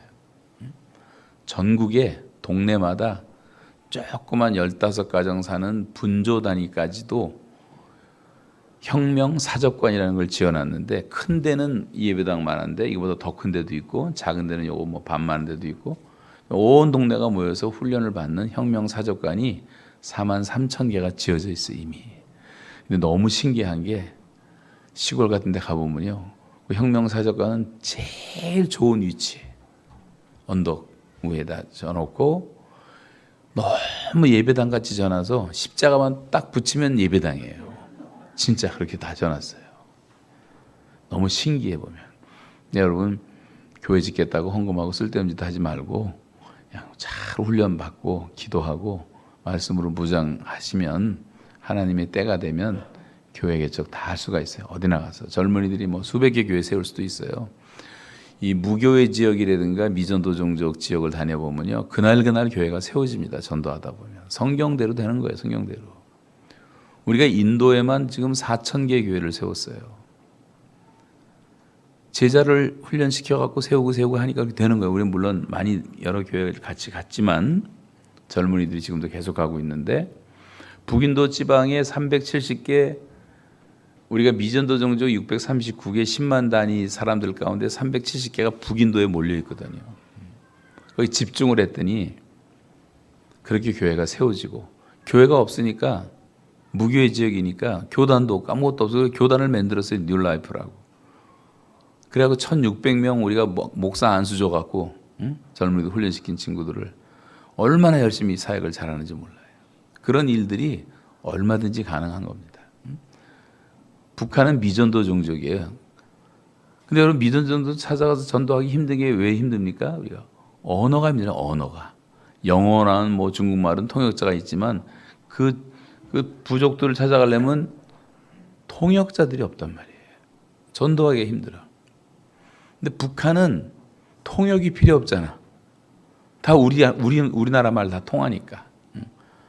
안 통하는 게 이제 몇 가지 있죠. 이제 세월이 흐르다 보니까 북한에 가면 오징어를 보고 낙지라 그래요. 이게 어떻게 낙지입니까, 오징어? 아, 이게 오징어죠. 낙지지 어떻게 오징어입니까? 막, 응? 오징어 낙지가 맨날 싸워요 거기서. 응? 그런 거 뭐 수정하면 되는 거고. 영어를 안 쓰니까, 외래어를 안 쓰니까 고쳐놓은 게 많아요. 피자집에 갔더니 처음 피자집 생겼을 때 평양에 갔는데 피자라는 말을 안 쓰고 한국말로 그거를 간판을 걸어놨는데 뭐라 걸어놨냐면 이탈리안 지짐이 이렇게 해놨더. 이탈리안 지짐이. 그것도 말이 되더라고. 응? 내가 직접 봤어요, 간판을. 뭐 빤스 하는데 이게 팬티잖아요, 영어로 팬티. 영어를 쓰지 말라. 근데 김일성이가 지시를 내렸더니 한글 학자들이 기껏 빤스를 북한말로 만들어낸 게 뭐냐면 으뜸 부끄러움 가리개. 으뜸 부끄러움 가리개. 그것도 그럴듯하잖아요. 근데 뭐 어색하죠, 쓰기가. 평양에서 한때 영화도 팔았습니다. 그 비디오를 팔았는데 원더우먼이라는 영화를 팔았는데 그 제목을 방방 뛰는 에미나이 그렇게 갖고 팔기도 하고 뭐 쌍판떼기 겹친 아사키라는 것도 있어요. 그 두 얼굴의 사나이 같은 것들. 여자들 그 브라자도 이제 쓸 수 없으니까 그건 뭐 젖가리개. 넥타이는 목댕기 이게 목댕기. 뭐 그거 몇 번 들어보면 다 알잖아요. 축구할 때도 북한에 가면 뭐 모서리차기 그러면 모서리차기 아 코너킥이구나. 뭐 금방 알죠 우리도 모서리 차는 거니까. 그 외에 다 통해요. 말이 다 통해. 그러니까 뭐 복음 전하기 한 무슨 그 통역도 필요가 없고 그래서 얼마든지 전도할 수 있단 말이죠. 그래서 꿈을 가지고 하나님이 행하실 일을 기대하면서 준비하는 교회가 쓰임을 받는 겁니다. 하와이에 제가 100주년 때 갔는데 와이키키 해변에 새벽 4시에 나왔더니 먼 지평선 위에 뭐가 둥둥둥 떠 있어 뭐냐 그랬더니 사람들이래, 청년들이래. 전 세계에서 몰려온 청년들이 서핑하기 위해서 파도를 기다리고 있다 그러더라고. 새벽 4시에. 그러다가 이제 파도가 오는 시간이 있어요. 파도가 올 때 파도를 즐기면서 서핑을 하는 거예요. 전 세계에서 와가지고. 여러분, 하나님이 다시 우리나라에 우리 민족에 부흥이라는 파도를 보내주실 때 그 파도를 즐기면서 하나님의 축복을 누릴 수 있는 교회는 준비하는 교회만 누릴 수가 있는 거예요. 준비 안 하고 통일이 온 다음에 그거는 이미 늦은 거예요. 할 수도 없는 거고. 지금부터 구체적으로 잘 준비할 수 있기를 바랍니다. 그래서 우리 탈북 신학생들도 많이 있으니까 여기 모셔다가 청년들 또 젊은이들 얘기도 많이 듣고 간증도 좀 들어보고 또 이제 방학 때 되면 뭐 7월 8월 2, 3일 또 시간 내서 탈북 신학생들이 얼마나 외로워요. 또 힘들고 할 때도 없고 그러니까 뭐 강원도 뭐 제주도 뭐 많잖아요. 2박 3일씩 같이 여행도 좀 가고 맛있는 것도 사주고 그럼 이 사람들이 얼마나 무장이 되겠어요. 얼마나 위로가 되겠어요. 목숨 걸고 넘어와서 지금 신학까지 공부하는 사람들이 지금 100명이 있는데 이거 한국교회가 이 사람들의 학비도 책임을 못 지고 있으니까 주말에 막 노가다판 가서 일해갖고 공부를 하는데 따라가지도 못하는 공부가 되겠어요. 그래서 제가 요즘에 한국에서 하고 있는 운동 가운데 하나가 이제 탈북 신학생들 장학금 도와주기 운동에서 한 학생당 100만 원씩 한 학기에 한 300, 400만 원 돼요, 학비가. 근데 그중은 다는 못하지만 100만 원에도 돕자. 여러 교회가 좀 동참을 해서 같이 하고 있는데 여러분 100명 정도 장학금 돕는 걸 지금 6만 개의 한국 교회가 그것도 감당을 못한다면 말이 되는 겁니까? 안 되는 건 아니에요. 여러분 교회는 너무 잘하고 있을 것 같아서 말씀을 안 드리겠지만 이 주변에 탈북 가정 한두 가정이라도 찾아내서 당장 찾을 수 있어요. 모르면 전화 주세요. 우리가 다 알려드릴 테니까. 그래갖고 좀 품어주고 찾아가고 위로해주고 신학생들 한두 가정 또 입양해가지고 도와주고 준비하고 왜냐하면 이 사람들은 다 자기 고향으로 갈 준비를 하고 있거든요. 또 다 가고 싶어하고 지금 탈북자 3만 4천 명이 매년 보내는 돈이요. 가족들에게 보내는 돈이 한국 돈 한 300억을 보내요. 왜냐하면 내 아버지, 내 어머니, 내 형제들이 다 굶고 있으니까 어떻게 내가 여기서 잘 먹을 수가 있냔 말이에요. 그러니까 자기들은 감자 삶아 먹으면서도 북한에 돈을 보내더라고. 브로커들한테 30%를 뜯기고 70% 정도가 가는데 그거라도 가면 다행이니까. 그게 다 비선 조직이 거의 완벽해갖고 지금 다 가고 전화 통화도 다 할 수가 있어요, 북한하고. 그렇게 돼 있어요. 그러니까 전화로 보금 전하는 형제들도 있습니다만, 그래서 얼마든지 가능하다는 것을 이제 여러분 아셔야 되고, 또 여기서 내가 해야 될 일이 뭔가. 북한은 우리가 갈 수가 없으니까. 외국 신분은 갈 수가 있어요. 그렇지만 한국에서는 갈 수가 없어. 그러니까 하나님이 보내주셨잖아. 우리가 못 가는데 자기 발로 목숨 걸고 넘어온 사람도 복음을 전하지 못한다면 북한이 열릴 때 복음 전한다는 거 다 거짓말 아니에요. 응? 자기 발로 온 사람도 품지 못한다면. 그래서 그런 탈북자들을 좀 돌보는 것이 우리 북한 사역의 최우선 순위가 되었으면 좋겠고, 제가 볼 땐 그것이 가장 현실적인 북한 선교라고 생각합니다. 아까 화장실 얘기하다 말았는데 저한테 화장실 청소를 안 시켰어요. 내 화장실만 내가 치면 됐어요. 나한테는 한 달에 하나씩 두루마리를 줬어요. 중국제. 그냥 휴지도 안 썼어요. 아끼느라고. 그냥 물로 다 청소할 수가 있으니까. 그런데 간수들이 자꾸만 얻으러 오는 거예요. 휴지를. 휴지 좀 달라고. 고참들만 얻으러. 고참들만.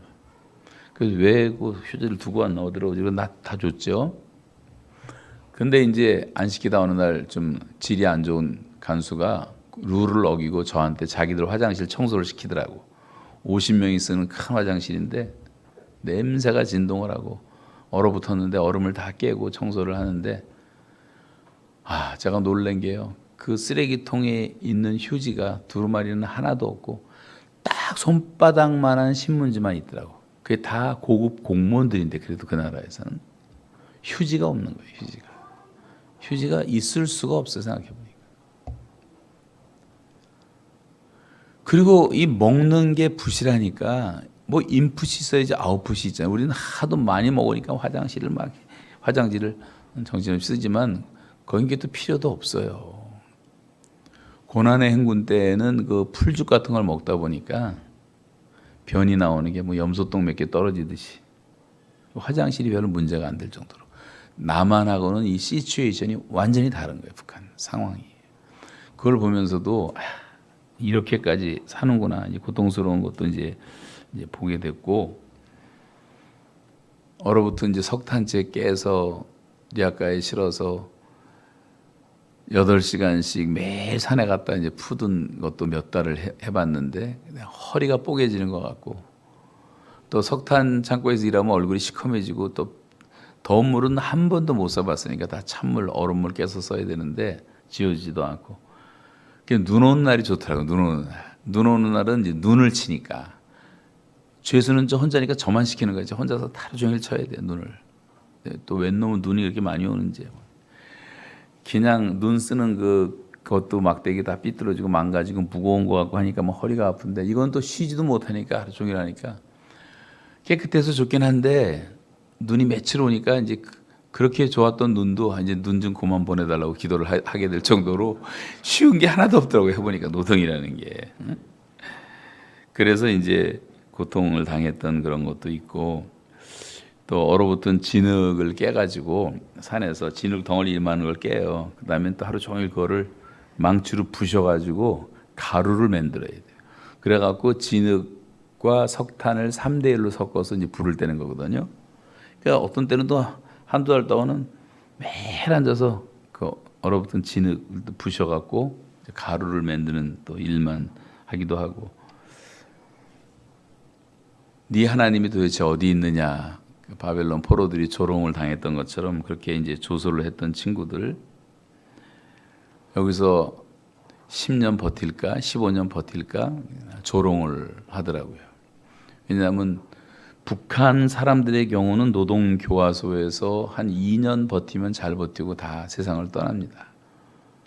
근데 저는 2달 이상을 못 버티겠더라고요. 2달 버리고 저는 세상을 떠나진 않았지만 떠나기 직전에 병원에 실려가는 바람에 살아났는데, 제가 석방돼서 나올 때 그 14명, 15명 그 특사가 왔는데 그 중에 한 분이 아프가니스탄에서 그 외과 수술하는 군인 의사를 수상이 지명해서 비행기 실어서 보냈어요. 일본으로 왔는데 중령이었는데 이 사람은 외과 설전이었는데 그냥 전쟁터 바깥에서 수술하는 사람이에요. 그래갖고 내가 원비아 그 전번에 그 죽은 그 청년 원비아처럼 됐는 줄 알고 이만한 수술통 그걸 2개를 비행기에다 싣고 왔더라고요. 그 정도로. 근데 그렇게 뭐 될 뻔했죠. 근데 하나님의 이제 은혜로 이제 살아나게 됐습니다만 그러면서 이제 희망이 안 보이는 감옥 생활에서의 두려움과 싸우는 것도 이제 쉬운 일이 이제 아니었다는 것이고 이제 한 달, 2달, 6개월, 1년, 1년 반, 2년, 2년 반 이렇게 지나니까 바깥에서 저를 위해서 기도해 줬던 분들도 나중에 나 들어보니까 점점 희망이 없어지니까 기도도 열심히 안 하게 되었다는 얘기도 이제 들었습니다만 저 자신도 이제 근데 저는 뭐 감옥 안에 있으니까 항상 정신을 차려야 됐고 기도하게 됐고 포기할 수가 없었죠. 하나님의 시간에 하나님이 이제 건지실 것이라는 것을 믿고 기도를 했습니다. 꿈으로 하나님이 다 보여주셨지만 현실은 만만치가 않았어요.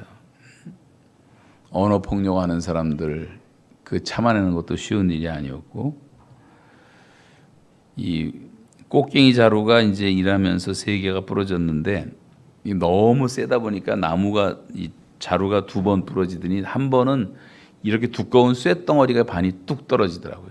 근데 얘네들이 자기들도 그런 거 처음 봤대. 자기들도 안 해보는 걸 저한테 시키는 거예요. 그걸 강제 노동이라고 하는데. 그러나 이제 너무너무 감사했던 것은 성경책이 도착한 이후에 그렇게 성경을 끝없이 읽었던 그런 기쁨. 날마다 그 후로는 이제 감옥에 돌아와서 저녁에 2시간 자유시간이 있으니까 뭐 엔터테인먼트라는 건 아무것도 없었으니까 뭐 텔레비도 없고 라디오도 없고 뭐 책도 없고 아무것도 없으니까 성경책 한 권이 유일한 친구니까 2시간은 매일 볼 수가 있었고 그 다음에 몇 구절 암송했던 건 조그만 족지에 적어서 몰래 이제 주머니에 넣고 노동하면서 하루 종일 또 암송하고 또 묵상하고 그래서 첫날 저 감옥에 들어간 날 새벽에 그 아까 말한 꿈을 꾸고 아침에 이렇게 일어나는데 시계바퀴가 이렇게 톱니바퀴가 2개가 돌아가는 게 어떤 환상으로 보이더라고요. 그러면서 척척척척 이런 소리가 나더니 갑자기 디바인 스케줄 하나님의 시간이 시작됐다 이런 마음의 음성을 들려주셨어요. 그래서 제가 하나님의 시간이구나 이제부터. 그래서 제가 그때부터요 감옥에서 할 일이 뭐가 있어요. 노동하는 것밖에 더 있어요. 그런데 절대 시간을 낭비하지 않겠다 생각하고 기도하는 시간. 기도는 노동이다. 노동은 기도다. 그리고 이제 말씀 묵상하고 그 시간들을 다 아껴서 사용을 했고 짬나는 대로 다 뭐 종이도 없고 펜도 없으니까 바깥에서는 머리로 내가 한 40년 사역했던 내용들을 다 기억해가면서 정리하고 암송하기 시작해서 700개를 이제 암송을 하게 된 거죠. 제가 지금 건방지게 말한다면 여러분 여기 그대로 앉아 계시고 제가 이제 강의를 하는데 좀 이따 점심 먹고 와서 또 공부하고 하루 종일 여러분에게 강의를 하는데 제가 6개월 동안 종이 한 장 없이도 할 수가 있어요. 그걸 다 외우게 해주셔갖고 제가 건방지다고 미리 말씀드렸으니까 용서하세요. 어떤 목사님이 저한테 그러더라고요. 살아나온다는 보장만 있으면 자기도 한번 갔다 오고 싶다 그러더라고요. 네. 목사님이랑은 여기서는 그런 시도를 하지 마셔야 돼요. 왜냐하면 그 700개 외우고 하는 게 여기선 불가능해요. 거기 갔다 온 수밖에 없어. 거기는 할 일이 그거밖에 없으니까. 하루 종일 하나님 생각할 수밖에 없으니까. 그래서 어떤 때는 그 시절이 너무 그립더라니까요. 제가 정말 찬송을 했죠. 내가 만나는 대상은 주로 다 소동물들이에요. 뭐 개미를 가장 많이 만나고 제가 개미 얘기만 여기다 한 30분 할 수 있어요. 지금 개미를 얼마나 많이 관찰을 했는지. 잠언에도 나오잖아요. 개미한테 가서 배우라 그래요. 꾀꼬리 소리를 들으면서 하나님이 들려주시는 그런 음성들도 듣게 되고 또 8월 중순 지나가면 이제 풀벌레 소리들이 그렇게 산소리가 많이 나는데 이게 잠자려고 딱 누우면 완전히 오케스트라예요, 오케스트라. 그게 편안하게 잠이 오고 하나님이 다 오케스트라도 만들어 주시고 새소리도 듣게 만드시고 지렁이도 보고 두더지도 보고 이 자연농업을 보니까 미생물이 이제 생기면 미생물을 먹기 위해서 반드시 지렁이가 생겨요. 그럼 지렁이를 잡아먹기 위해서 반드시 두더지가 어디서 와요. 땅을 갈구면서 이제 공기를 주입시켜서 땅을 부드럽게 만드는 원리가 자연농업의 원리인데 이런 것들도 이제 직접 농사를 지면서 이제 터득도 하게 된 거죠. 그러니까 하나님의 창조 질서라고 하는 것이 우리가 뭐 트랙터로 갈고 뭐 그렇게 애쓸 필요가 사실 없어요. 이 하나님이 주신 미생물만 다 살려놔도 우리가 소위 말하는 이제 이 땅에서 자란 어디든지 자라는 토착 미생물이 있는데 그것만 다시 살려놔도요. 땅은 꼬챙이를 이렇게 누르면 1m를 내려가도록 그렇게 미생물이 다 땅을 일구는 거예요.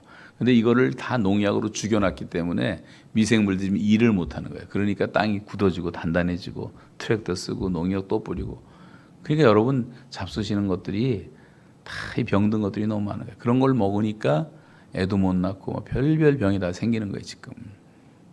제가 뭐 자연농업 강의로 바뀌었는데 그게 아니고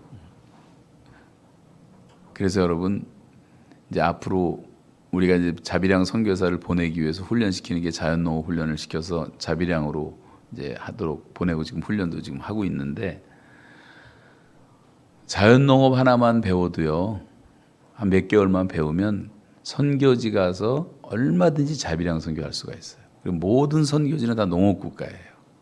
그리고 먹거리가 지금 제일 심각한 문제예요. 여러분이 기본적으로 3,000달러에서 5,000달러를 벌 수가 있어요. 한 3,000마리 양개만 배워도 또 뭐 농사 짓는 거 몇 개만 배워도 그러면 선교지에서 뭐 300만 원, 500만 원이면 얼마든지 자비량 선교할 수 있거든요. 한국에서도 살 수가 있는데 그래서 여러분 여러모로 앞으로 이제 텐트 메이커로 내가 어떻게 주님을 섬길 것인가도 연구를 하고 배우고 훈련도 받고 그렇게 할 필요가 있다고 하는 것입니다. 하여간 그런 농사를 이제 봄, 여름, 가을 짓다가 이제 가을 후반부터 겨울까지는 또 노동을 시키고 하는데 제가 이제 아까 말씀드렸잖아요. 134번 주일 예배를 혼자 드렸다고. 근데 하나님이 주시는 훈련이니까 이거는 완전히 강도 높은 수도사 훈련이더라고요. 수도사 훈련. 그래서 모세가 40년 동안 광야 생활을 하게 만드시고 양치게 만드시고 느부갓네살이 뭐 짐승처럼 그렇게 돼갖고 살게 만드시고 또 요셉도 감옥 생활을 했죠. 또 사도 바울도 3년 동안 아라비아에 가 있었는데 뭘 했는지 성경은 전혀 기록을 안 하고 있지만 제가 주석을 다 찾아봐도 하나도 없더라고요. 내용을 모르니까. 근데 내가 이런 경험을 몸으로 해보니까 이런 거였겠구나. 완전히 제로 포인트 익스피리언스. 인생의 0점 체험을 하는 거예요. 그러니까 지금은요, 저는 뭐를 먹어도 감사하고 너무 자유로우니까 이 자유가 너무 감사하고 제가 나와서 그래서 그냥 걷습니다. 너무 좋아서. 그냥 저는 마냥 걸어요, 마냥 걸어. 오늘도 이제 아침에 못 걸었으니까 저녁에 걸을 텐데 최소한 2시간 이상을 걷습니다. 매일 10,000보 이상. 제가 몇 년 통계를 내보니까 한 2, 3천 보를 매일 걸었는데 1,000만 보 이상을 걸었어요. 걸어서 지구를 돌 정도로 걸었어요. 그래도 풀리지가 않아. 이 자유가 너무 좋아서 자유를 누린다는 것이 얼마나 감사한지. 그래서 고통의 시간을 조금 갖긴 했지만 너무나 이제 감사했다는 거고요. 뭐 벌레들도 많았고 제가 이제 감옥에 첫날 갔을 때 제일 놀란 것이 벌레가 천장에 새까맣게 붙어 있고 바퀴벌레들이 있는데 저는 바퀴벌레를 잘 몰랐어요. 뭐 바퀴벌레라는 있다는 것만 알았는데 얘네들하고 같이 살다 보니까 뭐 죽이고 싶지도 않고 그래서 살려줬더니 숨었다가 뭐 잘 때 오는데 뭐 목에 겨댕기고 뭐 머리에 겨댕기고 다 떼어버리는 거예요. 떼어버리면 또 올라오고. 그래서 이제 나중에는 죽였어요. 죽이는 게 너무 늦게 죽여가지고 제가 석방되는 걸 모르고 석방되기 일주일 전에 바퀴벌레들을 다 죽이기 시작했어요. 죽여도 끝이 없더라고. 20마리 하루에 30마리 잡고 또 죽이고 또 죽이고 하도 숨으니까. 그래서 몇 마리 안 남았는데 그 천장에 붙은 것도 많이 죽였는데 갑자기 석방을 시키는 바람에. 그런데 그때 이제 느낀 것도 어떤 걸 느꼈냐면 이 벌레 같은 생각들이 우리 속에 항상 있구나. 수도원같이 아무런 죄를 질 만한 모든 게 다 억제된 상태니까 죄를 질 가능성이 아무것도 없잖아요. 그런데도 생각 속으로는 죄라는 것이 들어올 수가 있고 내 마음에 들어올 수가 있구나. 이 벌레 같은 것을 십자가로 다 죽여야 되겠구나. 그런데 저한테는 아주 재밌는 건데요. 이거를 죽이는데 발로 밟고 하는데 뭐 내가 행동이 느려갖고 죽이지가 않더라고요. 그래서 화장실에 갔더니 그 수도물이 있는데 우리 수도가 수도꼭지 이렇게 트는 게 아니라 나무를 뺐다 박았다 하는 거거든요. 파이프에서 빼면 물 나오고 박으면 나는 건데 물 안 나올 때는 이게 빼져 있는데 요만한 막대기에 딱 요만한 거. 이거 가면 되겠다 해서 그걸 바퀴벌레 탁 치니까 단방에 죽더라고. 그래서 이거를 막 계속 죽였죠. 근데 어느 날 깨달아지는 게 이 나무로 죽는구나. 근데 베드로서에 보니까 예수께서 나무에 달리사, 그게 십자가더라고요. 십자가로 죄를 죽이라는 거구나. 성만찬이라는 게 뭐 장갑 끼고 여기서 장로님들 같이 점잖게 하는 게 성만찬이 사실 아니에요. 원래 만찬이에요. 만찬, 식사. 우리가 식탁에서 주님이 보여준 시청과 교육인데 여러분 식사 하루에 2-3번은 하잖아요. 그때마다 이런 생각을 하셔야 되는 거예요. 성만찬 할 게 없으면 우린 저 설악산에 가서 화부차로도 그 성만찬 한 적도 있는데 그래서 예수님이 나를 위해서 죽었다는 사실을 우리가 기억하는 것이 신약의 제사예요. 사실은 우리가 양 잡고 소 잡는 게 아니고 절대로 이것만큼은 잊지 마라. 그래서 remember me, 나를 기억해라, 기념하라. 그 즉시로 죄가 사라지는 거예요. 예수님을 기억하면서 십자가의 은혜를 깨달으면서 이거를 계속 반복하는 거예요. 그래야지 내 안에 있는 죄라는 놈 이 저항력 상실하고 점점점 다 무너져가고 성령이 나를 사로잡고 하나님의 말씀이 내 안에 차고 그러면서 우리가 뭐 마귀 한 방에 쓰러뜨릴 수 있는 청년처럼 자라날 수가 있는 거고 그래서 그 벌레들을 보면서도 예수의 피로 깨끗이 씻어야 될 그런 필요성을 이제 계속 경험하게 됐죠. 개인에서 이제 민족으로 잠깐 옮겨보면 해방되기 전에 우리 민족은 어떻게 살았습니까? 갑자기 신사참배를 강요받고 귀신들을 섬기라 그러고 언어 빼앗기고 글도 다 빼앗기고 우리가 모든 걸 다 수탈당하고 고통스럽게 살았잖아요. 그러다가 이제 히로시마와 나가사키에 원자폭탄이 투여되면서 일본이 이제 항복을 하게 됩니다. 우리가 볼 때는 하나님의 불심판이었죠. 그런데 이제 북한 정권은 그것을 이용해 가지고 김일성이를 가짜 김일성을 등장시켜 갖고 해방을 김일성이가 한 것처럼 둔갑을 시켜서 제가 이제 그 얘기도 하자면 끝이 없는데 이게 다 속고 있는 거예요. 김일성 회고록 같은 거는 사실은 1%인데 99%를 소설가들을 동원해서 쓴 아주 감성적 터치를 잘한 책이에요. 김일성 회고록을 8권을 제가 다 읽어봤는데 정말 감동받게 썼어요. 여러분도 보면 성경 모르는 사람은 넘어가게 돼 있어요. 그래서 주사파들이 그렇게 헌신할 수밖에 없는 거예요. 모르기 때문에. 이건 완벽한 정치적, 종교적 적그리스도예요. 적그리스도가 예수를 대적한다는 뜻도 있지만 엔티크라이스트라는 말은 엔티라는 단어는 흉내낸다는 뜻이 더 강해요. 흉내낸다. 예수님이 흉내를 내는 거예요. 김일성이가 그렇게 흉내를 냈거든요.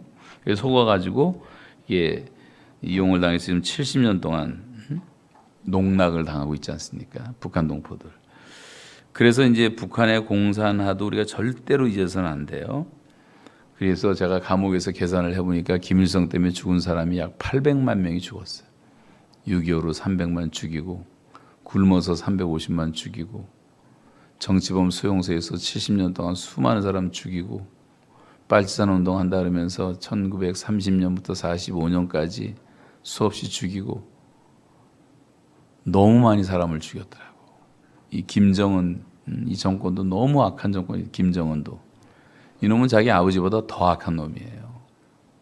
벌써 고위 관리만 100명을 죽였어요. 제일 먼저 위협되는 차수 죽이고 이민 무력부장 죽이고 자기 외삼촌 죽이고 형 죽이고 백투혈통에 해당되는 사람은 다 찾아 죽이고 지금도 죽이려고 하고 아주 살인마들이에요. 살인마. 이런 살인마하고 무슨 평화를 얘기를 합니까? 이게 말이나 되는 얘기예요? 응? 나는 우리나라 대통령도 좀 정신병자라고 생각해요. 제정신이면 그렇게 할 수가 없어요. 여러분 부모를 죽이고 부인을 죽이고 자식을 칼로 찔러 죽이고 곡사포로 죽인 사람하고 여러분 그렇게 편안하게 대화가 되겠어요? 내일이 아니라고? 말도 안 되는 얘기.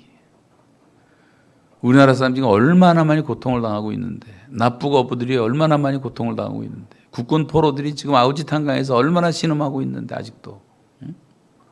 잡혀간 사람도 얼마나 많은데 인권 변화로 잘하는 사람이 단 한마디도 못하는 그런 무능한 대통령. 문재인 대통령이 내 앞에 앉아 있어도 내가 지금 할 얘기를 얼마든지 이보다 100배나 더 강한 얘기도 할 수가 있어요. 주사파 같은 데 빠진 애들은요 다 신천지 같은 데 미혹된 영혼들처럼 북한의 잘못된 사상에 미혹된 것뿐이에요. 몰라서 그러는 거예요. 알면 다 나올 수밖에 없어요. 몰라서 그러는 거지.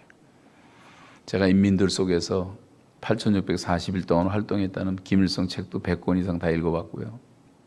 빨치산 참가자들의 회상기라고 하는 모든 국민을 교육시키는 13권 책도 다 읽어봤고 여기서 사상 전향을 안 하고 비전향 장기수로 살다가 30년을 살다가 다 풀어줬던 64명의 장기수들이 북한에 가서 쓴 소설책도 제가 다 읽어봤고 김정숙 첫 번째 부인 여자 3권이 있는데 3권 그것도 너무나 감동스럽게 잘 썼더라고요. 나도 읽다가 눈물이 나올 정도였으니까 응?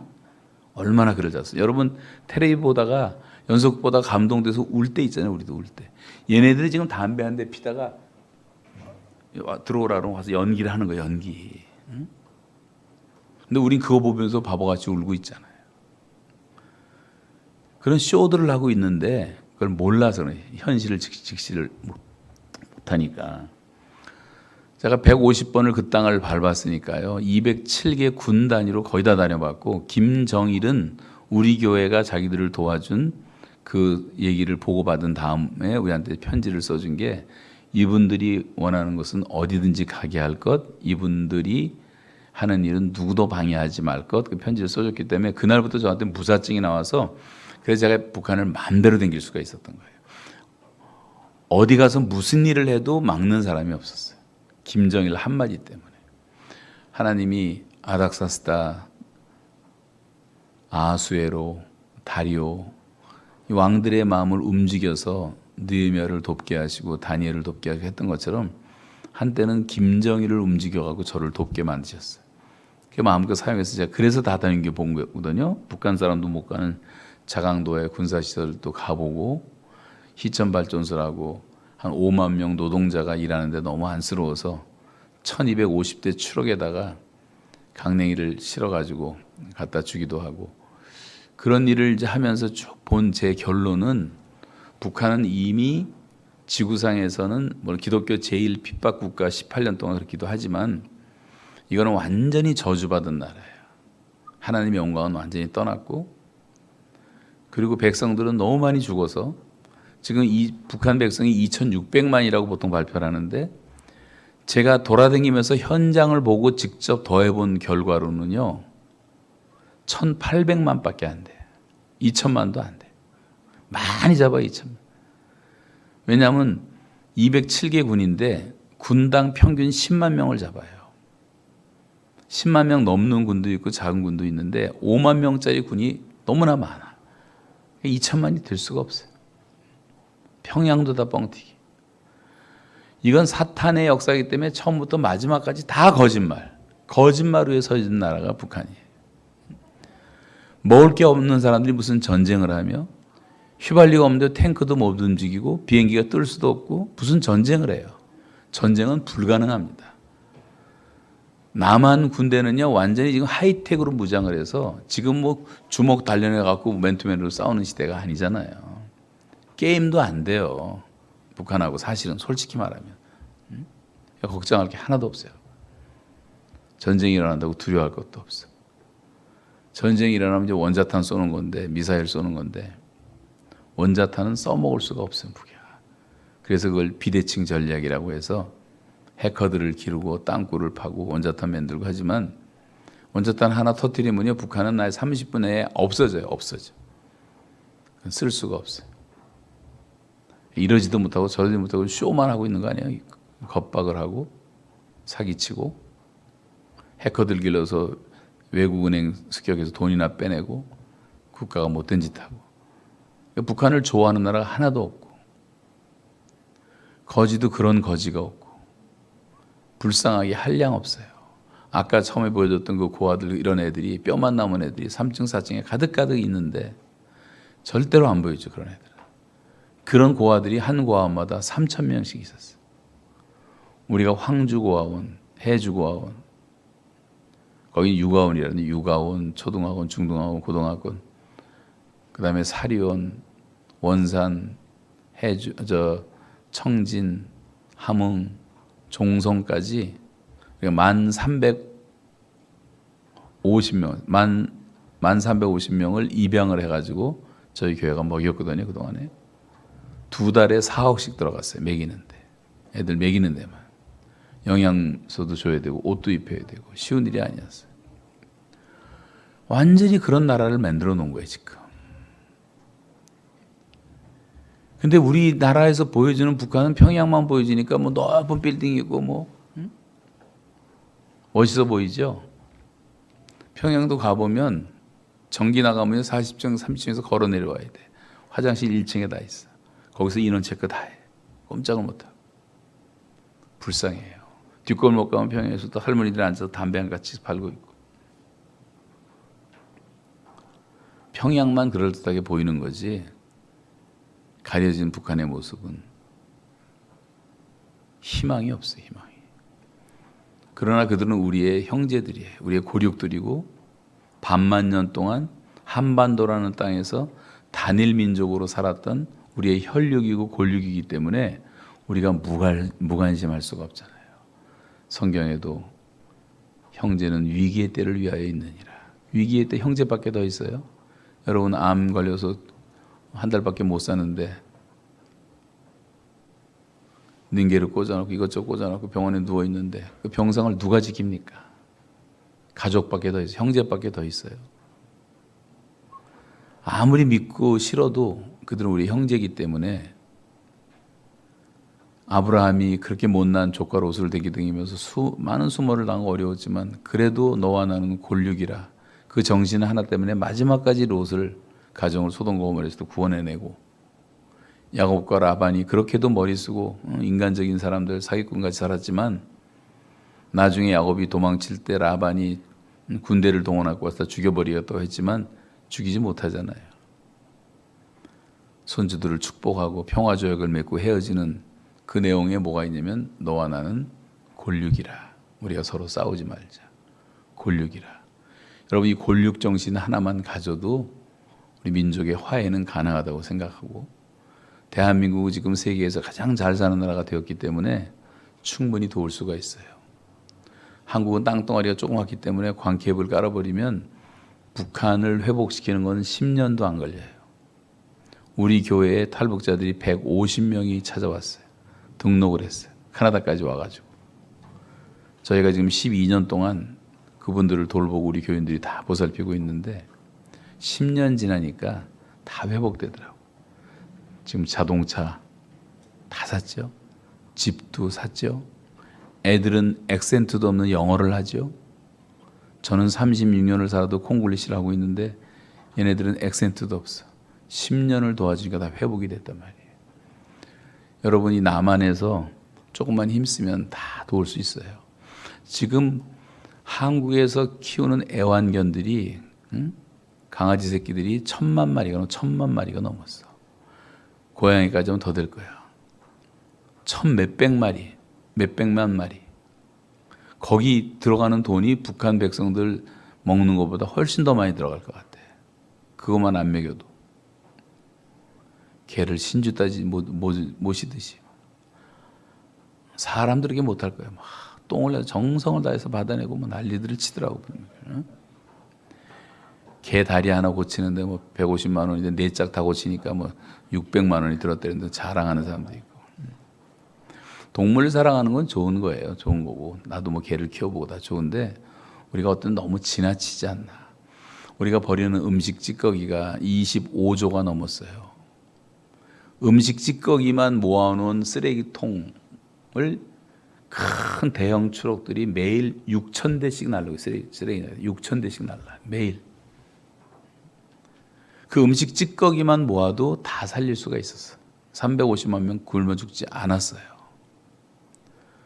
저쪽에서는 하도 못 먹어서 다 굶어 죽고 이쪽에서는 너무 많이 먹어서 병 걸려 죽고 지금 당뇨가 뭐 400만 명, 고혈압 환자, 위장병 다 먹어서 걸리면 한국 사람들은 다 심장병 너무 먹어서 걸리면 너무 먹어서 여러분 건강하게 사시려면 덜 먹는 게 덜 먹는 게 지금은 너무 먹어서 그런 거 생각해 보면 좀 너무 아이러니하지 않습니까?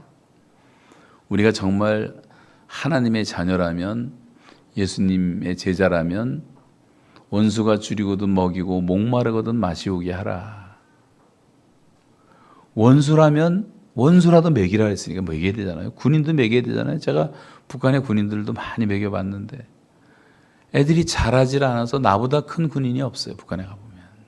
제가 군대도 여러 군데 가봤는데 한국 와보니까 나보다 작은 군인이 없어. 김포 이사단에서 해병대에 제가 설교를 했는데 끝나고 인사를 하는데 다 나보다 커 애들이. 이게 너무 차이가 나는 거예요. 키만 해도 북한과 남한. 이 내버려 두면 정말 난쟁이 국가 되고 장애인 국가가 되고 맙니다. 우리가 도울 수 있을 때 도와야 되잖아요. 제가 북한을 한참 열심히 도우니까 어떤 사람은 저보고 빨갱이라는 사람이 있었다 그래요. 빨갱이라고. 그리고 이제 북한에 잡혀가서 감옥에 있다 그러니까 빨갱이라는 사람은 단 한 사람도 없어지더라고. 이런 민중이라는 건 다 변덕스러운 거예요. 사람들 여론 눈치 보지 말고 예수님이 보여주신 모본을 그대로 따라하고 예수님이 명령하신 대로 생존권은 소유권보다 훨씬 더 중요한 것이다. 성경의 가르침이잖아요. 굶는 사람이 없게 하라. 밭에 추수할 때 내 구퉁이는 베지 말라. 남겨둬라. 포도 떨어진 거 줍지 말고 남겨둬라. 그래야지 가난한 사람도 먹고 나그네도 먹고 과부도 먹고 고아들도 먹지 않겠느냐.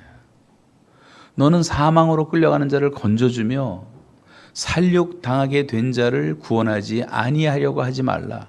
내가 말하기를 나는 모른다 할지라도 사람의 마음을 저울질하시는 이가 어찌 감찰하지 못하시겠으며 내 영혼을 지으신 이가 어찌 알지 못하시겠느냐. 각 사람의 행위대로 하나님이 보응하실 것이다 그랬어요. 여러분 똑바로 들으세요. 대한민국이 북한을 모릅니까 지금? 나는 모른다. 지금 수만 명이 와서 뭐 2만 갑을 통해 벽을 통해 다 전파가 되고 있고 간증을 하고 있고 얘기를 하고 있는데 다 알고 있잖아요. 죽어가는 자, 포로된 자, 살육당하게 된 자 구원하지 아니하려고 하지 말라 그랬잖아요. 구원하란 말이에요. 그러면 그 일을 우리가 순종해야 되지 않겠어요? 순종해야지. 하나님이 다 아시는데. 그래서 핑계를 대지 말고 우리가 최선을 다해서 동족 사랑을 실천해야 돼요. 모세처럼 바울처럼. 성경에 나오는 성도들 다 애국자잖아요. 목사님들이 많이 쓰는 말 한번 저를 따라서 해보세요. 기독교는 국경이 없지만 기독교인에게는 조국이 있습니다. 기독교는 국경이 없어요. 국경을 초월합니다. 그러니까 저와 여러분은 기독교인이기 때문에 우리에게는 어머니 같은 조국이 있는 거예요. 어느 시인의 말처럼 어디를 찔러도 내 몸같이 아픈 내 조국. 이게 좀 두동강이 났잖아요. 지금 시편 126편 마지막에 보면 눈물을 흘리며 씨를 뿌리는 자는 기쁨으로 거두리로다. 그러면 그 앞에 보면 남아있는 포로들을 남방 시내같이 빨리 돌려주십시오. 우리는 지금 해방을 맞아서 70년 동안 자유를 누리고 있지만 아직도 노예 생활을 하고 있는 우리 2천만 내 동족이 있다면 저들을 빨리 해방시켜달라는 기도 아니에요? 눈물로 씨를 뿌리자는 거 아니에요?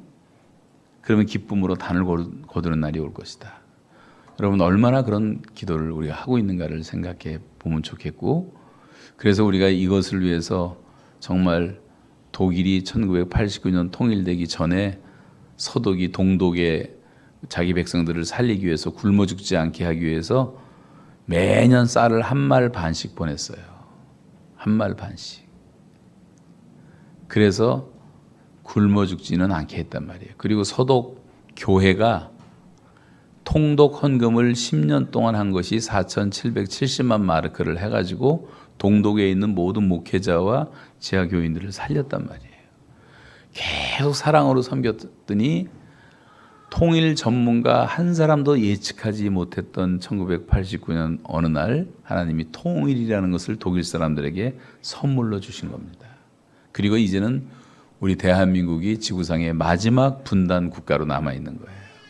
벌써 30년이 지났어요. 30년 이상이 지났는데 여러분 우리나라의 통일은 어떻게 오겠습니까? 하나님이 내 손에서 하나가 되게 하리라. 하나님이 다 하시고 다 하실 거지만 그러나 내 손에서 하나가 되리라. 우리가 할 일이 아직 있다는 거예요. 평화의 중재자들이 있어야 되고 예수 믿는 사람들이 있어야 되고 우리가 좀 더 정결해져야 되고 이게 다 에스겔 37장에 나오는 말씀인데 우리가 다 정결한 사람들이 돼야 돼. 거룩하기를 힘쓰고 죄에서 완전히 떠나고 정말 죄에서 여러분 완전히 좀 떠나시기 바랍니다. 내 이름으로 일컫는 내 백성이 그 악한 길에서 떠나라 그랬잖아요. 하나님은 세상은 다 멸망할 세상이니까 관심 없는 건 아니지만 하나님은 교회에 관심을 두시는데 하나님의 백성이라는 사람들조차 세속화돼 갖고 죄를 짓고 있으니까 이 미세먼지가 오고 코로나가 오고 돼지열병이 오고 조류독감이 오고 강원도 산불이 오고 이 재앙이 절대로 우연히 오는 게 아니에요. 참새 한 마리도 하나님의 허락 없이 떨어지지 않고 우리의 머리털까지 세신바되었다는 하나님의 주권을 믿습니까 여러분? 그렇다면 우연은 없는 거예요. 절대 우연이 없어요. 우연인 척하지 마세요. 이 메시지를 들어야 돼. 이 고난이라는 것은 하나님의 강력한 메시지예요. 이건 하나님의 확성기라는 말도 있는데 작게 말은 못 들으니까 확성기로 크게 말한단 말이에요. 크게. 그게 고난이 찾아오는 거예요. 이럴 때 좀 주님의 음성을 성경책을 통해서 하나님 말씀하시는 게 아니잖아요. 우리의 환경을 통해서 상황을 통해서 사람들을 통해서 어떤 사건을 통해서 하나님은 인치듯이 우리에게 계속 말씀하고 계시는 거예요. 우리가 그것을 깨닫지 못할 뿐이지. 그래서 지금 우리 이 시대에 우리가 어떻게 살아야 되겠는가 하는 걸 깊이 생각하시기 바라고 또 이제 오늘 뭐 짧은 시간에 왔다 갔다 얘기저기 너무 많이 해서 이제 죄송하지만 저는 부르면 안 돼요. 부르면 이렇게 너무 여러분 배고파 죽겠는데 지금 빨리 끝냈으면 좋겠는데 이제 1분 내로 끝낼 테니까 걱정하지 마세요. 지금은 자다가 깰 때고 우리 믿음의 선조들이 산마다 가서 전국의 산마다 가서 부르짖고 기도하던 그 시절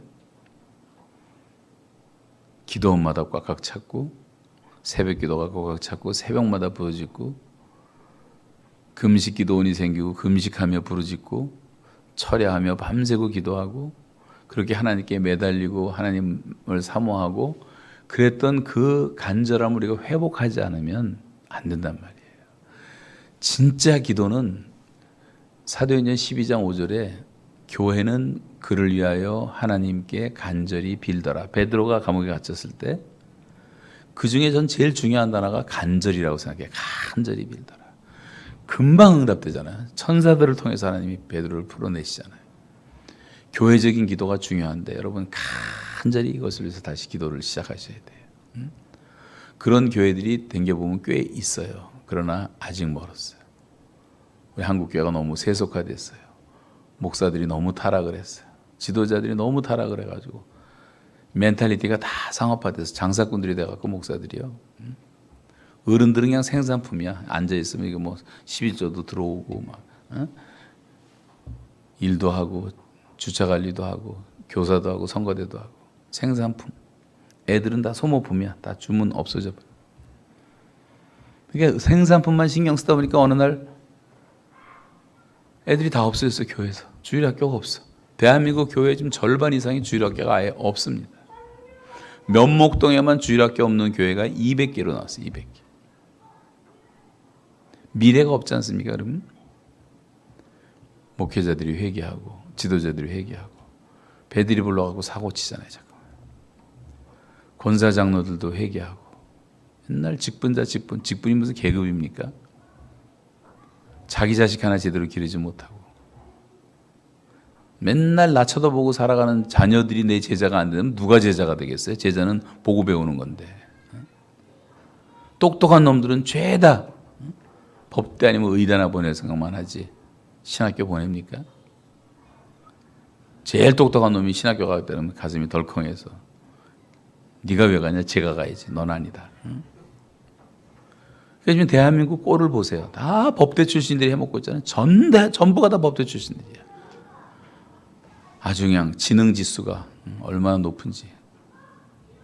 백성들은 뭔지도 모르고 그냥 이것 속았다 저것에 속았다.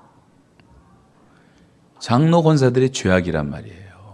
아브라함이 하나밖에 없는 독자를 하나님께 드렸던 것처럼 아벨이 양의 첫 새끼를 드렸던 것처럼 그게 정말 하나님을 그렇게 사랑하고 섬기고 계십니까? 하나님의 나라를 우리가 구하고 있냔 말이에요. 나 복이나 달라 그럴 줄 알지. 교회 와서. 조영남 씨 얘기 들어보니까 자기 엄마가 뭐 권사였는데 새벽기도 갔다 와서 새벽기도 갔다 오면 하루 종일 가짜 꿀맨인데 10년 동안을 새벽기도 갔다 와서 가짜 꿀맨 들고 우리가 이 신앙생활이 아주 실천적 무신론자가 되고 있어요. 실천적 무신론자. 이론적으로는 유신론자인데 그런 면에서 우리 삶을 좀 돌아보고 나를 알면 더 이상 알 게 없어요. 자기를 돌아보고 내가 하나님에서 어떤 사람인가를 좀 깨닫고 여러분 정말 다시 정신 차리고 노아 시대처럼 다 먹고 마시고 사고 팔고 시집가고 심고 거두고 집을 짓고 있더니 홍수가 나서 멸하는 순간까지 깨닫지 못하더라. 일상생활에 완전히 푹 빠져가지고 맨날 하루 종일 맛집만 찾아다니고 먹을 것밖에 신경 안 쓰고 대한민국 전체가 식당이고 텔레비가 케이블 하루 종일 사고 팔고 뭐 장사꾼밖에 없고 뭐 하루 종일 막 오토바이 막 수천 개 수만 개가 댕기면서 뭐 배달해주고 시집가고 장가가고 경조서 천지고 집을 짓는 건요. 제가 36년에 한국 떠날 때도 그렇게 집을 짓더니 지금도 다 아직도 집 짓고 있어. 나쁘다는 게 아니에요. 거기에 완전히 빠져서 완전히 육체 인간이 돼가지고 영은 완전히 죽어버리고 하나님께 대한 감각이 없어. 교회는 다니는데 그냥 종교 배우 노릇하는 거예요. 예배당에 와서 하는 일 없어요. 앉아서 자기가 앉았던 의자 자리만 따뜻하게 하고 하는 벤치 워머라 해서 벤치 워머들. 도대체 우리가 신앙생활을 어떻게 하고 있는가를 생각하면서 목사님 앞장서서 마태복음 28장 한 구절 붙잡고 모든 민족을 제자로 삼으라 그래서 온 사방 지금 코로나 때문에 지금 하나님이 지금 당분간 못 다니게 하시지만 그렇게 하는데 성도들이 한 마음이 되면 못할 게 뭐가 있습니까? 우리 교회도요 한 마음이 되니까 그런 일들을 감당할 수가 있었던 거예요. 메인스트림 이렇게 흘러가니까. 저도 5가정 데리고 우리 교회 시작했어요. 성경 공부 시작하고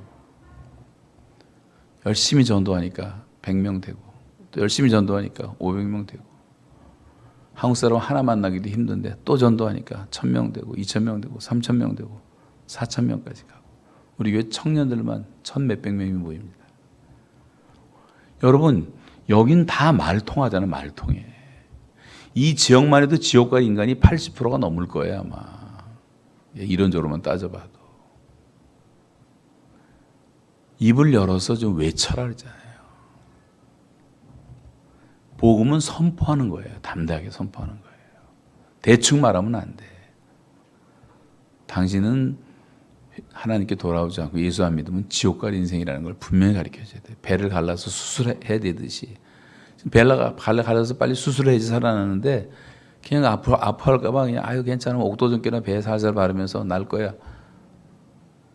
복음은 그게 아니란 말이에요. 쳐서 외치는 거예요.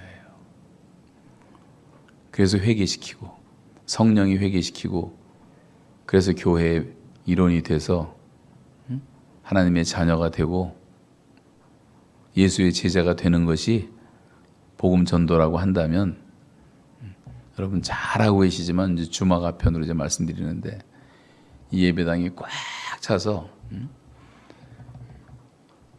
주일날 예배 드리는 게 아니고 평일날 예배를 드려야 돼. 정상적인 교회는. 브라질에 갔더니요 얼마나 열심히 전도를 하는지 저 상파울로도 아니죠 동북부에 제가 주마다 다니면서 목회자들 세미나를 했었는데 현지인들 30만 명 모이는 교회가 있더라고요. 시골에. 주일 예배를 어떻게 드리냐 봤더니 주일이 아니고 그 교회는 365일 하루에 3번씩 예배를 드려요. 매일. 꽉꽉 차. 주일이 따로 없어. 전 그게 성경적이라고 생각해요. 주일은 안식일 개념이 아니에요. 그런 거 편론하지 말라고 로마서에서도 말씀했어요. 일주일 내내 탱탱 변할 필요가 뭐가 있습니까, 여러분? 다 우리 밥들인데, 응? 밥인데. 데려와서 전도하고. 우리 목사님 보니까 저 세계력 교회 소녀부 목사님하고 너무 비슷하게 생기셨어, 스타일이. 저런 분들이 전도를 다 잘 하시는 것 같아요. 소녀부 목사님 교회도 갔더니요. 40명 모이는 교회가 지금 5,000명 모이잖아요. 그 시골에 부산도 아니고 양산 떨어진 곳에서 그 동네에 지금도 300가정밖에 없는데 20리 30리 걸어가서 다 전도해서 끌고 오잖아. 작년에 소영에 갔더니 제가 몇 번을 갔었는데 작년에 갔더니 5,000명이 모였다. 5,000명. 시골에. 수평이동이 아니에요.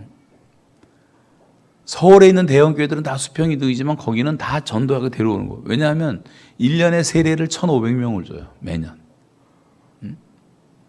그게 살아있는 교회 아닙니까? 여기서부터 복음 왕성하게 전파하고 본 교회가 살아야지 선교도 할 수가 있는 거예요. 힘이 있어야 되는 거예요, 여러분. 이 뭉침의 역학을 배우세요. 구멍가게식으로 하면 안 돼. 주식회사식으로 다 모아야 돼요. 지금 고기도 낚시하는 사람 없어요. 다 협력업을 하지. 수만 배 효과를. 전쟁도 혼자 합니까? 그래서 연합전선을 다 피잖아요. 연합군들이 와야 되고. 연구도 지금 아인슈타인처럼 혼자 하는 사람 없어요. 다 싱크탱크가 모여서 5,000명, 10,000명씩 모여서 연구하는 거예요. 암 고치는 거, 당뇨병 고치는 거.